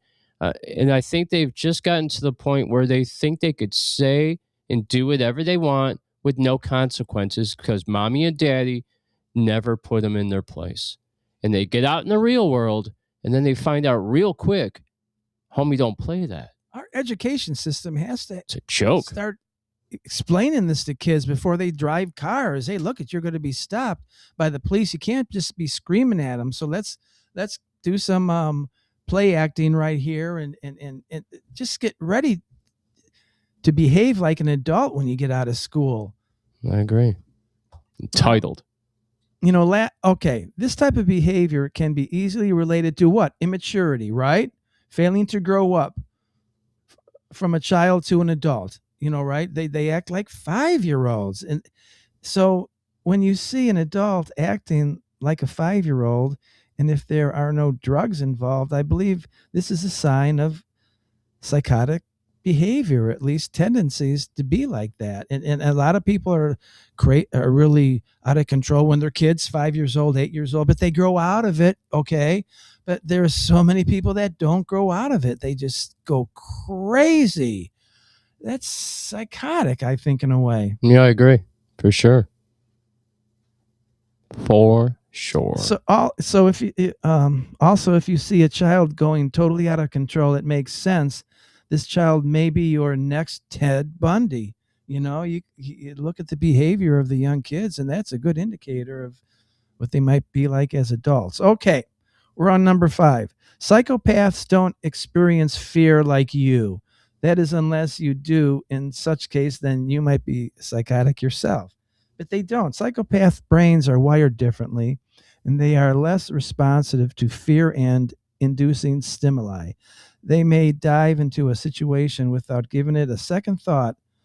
Don't most people do this anyways? You know, so yeah, I do it myself. That doesn't make me psychotic, but I do that all the time. You're not thinking and stuff like that. So there's so much to consider here. It allows them to commit acts of violence without concerns of resulting bad consequences. Well, they don't know how to deal with consequences. And they don't even care about it. They've never had to deal with consequences. So when consequences come, they don't know how to handle them because they never had to deal with them because mommy and daddy didn't do anything about it. And they want their mommy and daddy, though. That's just, I'm fascinated when you see an adult wanting to talk to mommy, you know, because she needs protection, because she's going to get a speeding ticket. See, there's some serious stuff there. They should pay cops way more money. You guys don't realize the bullshit they have to put up with, man. Some policemen they don't mess around at all. They get right down to it. Other ones, they'll argue with them for like 10, 15 minutes. Why do you do that, police officers? Let me ask you a question. It's so stupid to do that. Jim, if you were a police officer and you were arresting, say, a 21-year-old girl and she was screaming like a lunatic and spit in your face, how would you think you would respond to that? Oh, man, that's got to take a lot of, think about it, that's got to take a lot of restraint from a police officer. Well, that is assault, and that's the straw that broke the camel's back, and the police officer is going to start yanking and putting on the old chains. Hey man, somebody out there said they get paid in stolen tax dollars. You're on the right path. All you got to think is Antifa. I'm not sure exactly what that means. Taxes are extortion. Okay. There's one final one in this episode. It's called The Corporate Psychopath. So first of all, we have psychopaths in Washington, D.C. that are running the country. We have psychopaths that are on the battlefield blowing up people because they could care less and they don't have to worry about consequences. And now we have psychopaths in corporations. Psychopaths loves being in the corporate world. Helbutrin. Research reveals up to 12% of CEOs exhibit psychopathic traits. Blackstone. CEOs need to make a lot of decisions without having to worry about consequences. Boeing. But a lot of CEOs breed toxic work environments because of their disregard for others. Agreed. Yes, but working in the corporate world like I did in insurance companies and stuff like that, there were a lot of managers and vice presidents that they just were a little bit different than everybody else. And you would think, they're just doing that because they're a VP or something like that. No, they're doing that because they're a little off, maybe. I worked for a company. This will blow your mind. I'm not going to say who it was. Although I love being brutally honest, but I'm also afraid of being sued. I won't say who it is, but I worked for a major corporation in my early 30s. My boss, who was high up in the company, did cocaine every day. What? He would party all night long with multiple women. I know because I've been to the hotel parties. Orgies with 3 and 4 girls at a time. He made, $250,000, $300,000 a year. Major corporate psychopath. He was a psychopath, truly a psychopath. The way he stole from people, he would steal sales from salesmen. He has no regard for consequences. None. He didn't care. There were no consequences. And everybody else is an idiot, and he's the only one that knows what's going on, he or she. Yeah. Just like you said, corporate. I like to call those corporate whores, but corporate psychopaths works well too. Hey, very good. Mentally ill in America, man. Good job, Jim. Oh, you're welcome. I would totally give you the hand clap, but I don't have it. So I'll give you this. Here we go.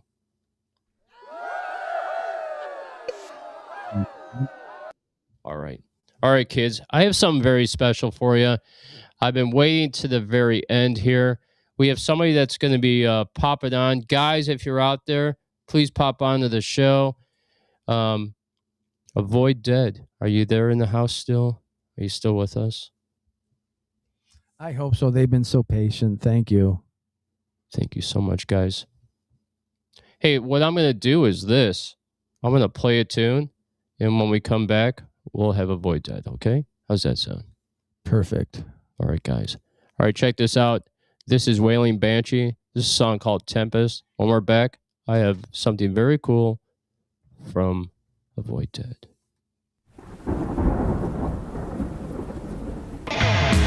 This is Jeff James. This is Mr. Moon. You're listening to Outlaw Radio.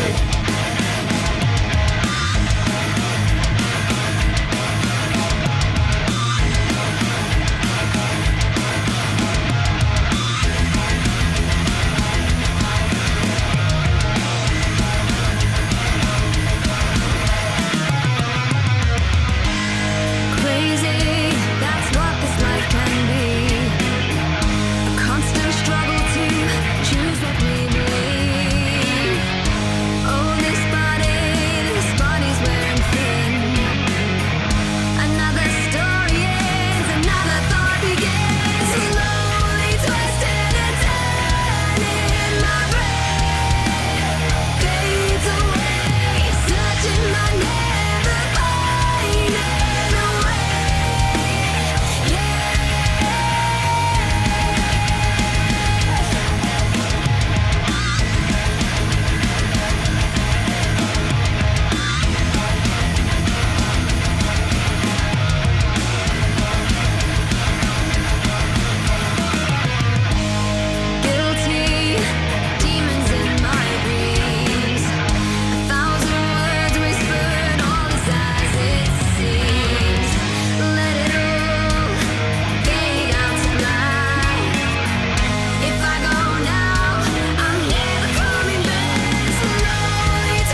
Oh, yeah, it was Wailing Banshee with the song Tempest.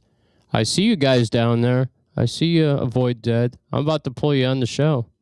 You see me? What's up? They don't hear? Do they hear us? Yeah, they will in a second. Okay. I'll pull up their... I hope that's... Ooh. Ooh, Hissy, hissy. I hear it. What's up, guys? Can you guys hear me all right? Up, guys. All right, sweet. Hey guys, I'm sorry we were so far behind. We got behind because we had some issues at the start of the show with Wi-Fi, and then we had issues getting Corey on, so we're like 25 minutes behind. So I do apologize. It's all good, man. All right, cool. Welcome to Outlaw Radio Nation. Avoid Dead, all the way in Washington, not Washington D.C., Not but Washington, D.C., with State. all the psychopaths, but in Washington. Spokane, Yeah. Washington, where they just had the crazy flooding, right? Yep. All right, guys. Hey, watched your stuff this weekend. Love the music video that you put up of the song Virus, where you guys were playing. I can't remember the name of the venue, but that was super cool. It was. And we love Big it. Dipper. Big Dipper. I love the name of it. Goes perfect with the space stuff, right? It's one of our oldest venues here in Spokane that's actually stayed. It's been here for a long, long time. That and the Knitting Factory. But yeah, the Big Dipper is a great crowd. It's usually all ages too, which is nice. So we got all the kids coming out and popping their heads off. Hey, I swear I heard the little kid back there. Is he the manager of the band? little manager of the band? Yeah, it's our drummer's boy over here on the couch. That's fantastic. You want to come over here, Liam? Yeah, go say hi. Yeah, your big We debut. want to say hi to you. On Outlaw Radio Nation. Come on over, buddy. Okay. Yeah. What's up? How you Rock doing? and roll. Hey, Santa Claus is coming, And you're on the radio. and you're on the radio. He's staring at you guys. This little guy is What's up, buddy? What a cute kid. started drumming already, and he's I think we got a prodigy on our hands. No kidding. Hey, Awesome. You got to train them young, get them into rock and roll young. I see some of these kids out there that are 12 and 13-year-olds. They're shredding like crazy. He's like, what is that? Why is that guy talking to me? How is this possible? He's loving every minute of it. He's not about to walk off that stage now. Oh, yeah. He's like, when I watch cartoons, they don't talk to me, but these guys do. What's up, buddy? You say hi. Dun, dun, dun, dun, dun, dun. Hello. What's up, man? You're a little rock and roller? Look like a little Angus Young over there.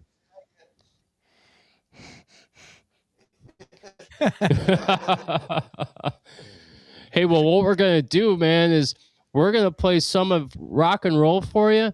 You're going to love this because now you get to hear the music. Yep, he's excited. Isn't that great? I am too. Hey, man, nothing gets past me. I hear everything. I was thinking, is that a disembodied voice? And I was like, no, that's a little kid, man. We got to get him on the show. Oh, he's excited. He might be one of the first kids on the show, actually. So I think he is. he made some history. I remember when I used to have a co-host on Loud and Local, and I'll just name her Philly. And she wanted to have a show where she brought on nothing but kids, and they could talk about music. They're like 12 and 13-year-olds, and I was like, That was a no. great idea, right? I was like, no way. I'm not debating with kids about music for like an hour. That was the whole idea, was to set up a musical debate. And we lost connection. Maybe we'll get Oh, it. you're back. All right, back. cool. I saw your Wi-Fi is a little bit low. We had some Wi-Fi issues as well. I think it's just the weather, man. I think that's what's going on. All right, so we have something very special that was made We're getting by... a pineapple. What's that? Oh, the Pineapple Express is hitting the West Coast and flooding the west side of the state. Are they really calling it the Pineapple Express? Are you serious? For real? Yep. You know that was a movie, right? Yeah. That was a marijuana movie. It's One Drunken Weekend or something like that. That's Weekend at Bernie's. Oh. Remember when Bernie died and they had to carry? He was dead. And they took him to the beach. That was a great movie. They could never make movies like that today. You know that? No. You could never have a cadaver that you would take everywhere with you. Oh, great concept, though. Great movie concept. Unless it's a vampire movie or something, you know. I don't know. Even carrying a dead body around would be... Hey, just think about that in real life if you tried to imitate art. They would throw you in the loony bin so fast. I was walking around with my dead girlfriend all day. That's fantastic. Oh, my God. All right, guys. All right, we have something very special for your fans out there. We're going to change the subject. This came to me from Troy just the other night. I really freaking loved it. I thought it was fantastic. I'm going to play it for you guys right now. You guys, check this out. This is Avoid Dead.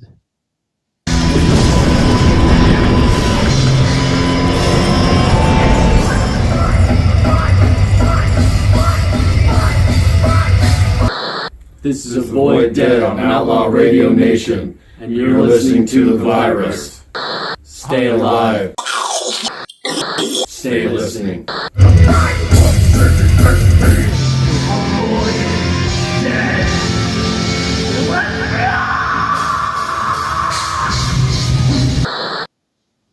Awesome job, guys. We love that.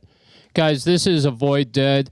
This is their brand new song, The Virus. I want to thank you guys for popping on. You have a fantastic evening. Thank you for sticking around and supporting Outlaw Radio Nation. We love you guys. We love you guys. We need more bands like you Thanks, guys. man. You guys are the best. All right, this is Avoid Dead with The Virus. You guys have a fantastic night. Take it easy. Thanks, everybody.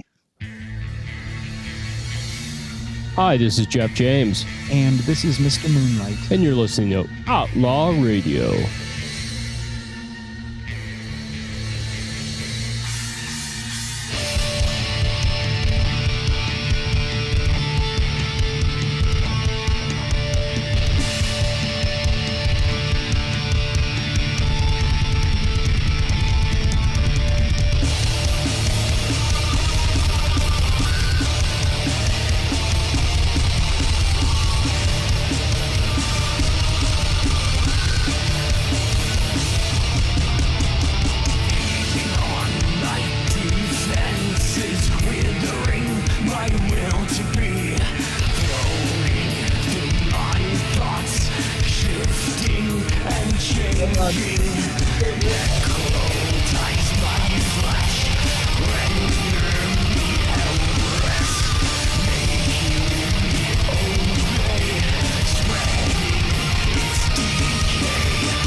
Ho, ho, ho!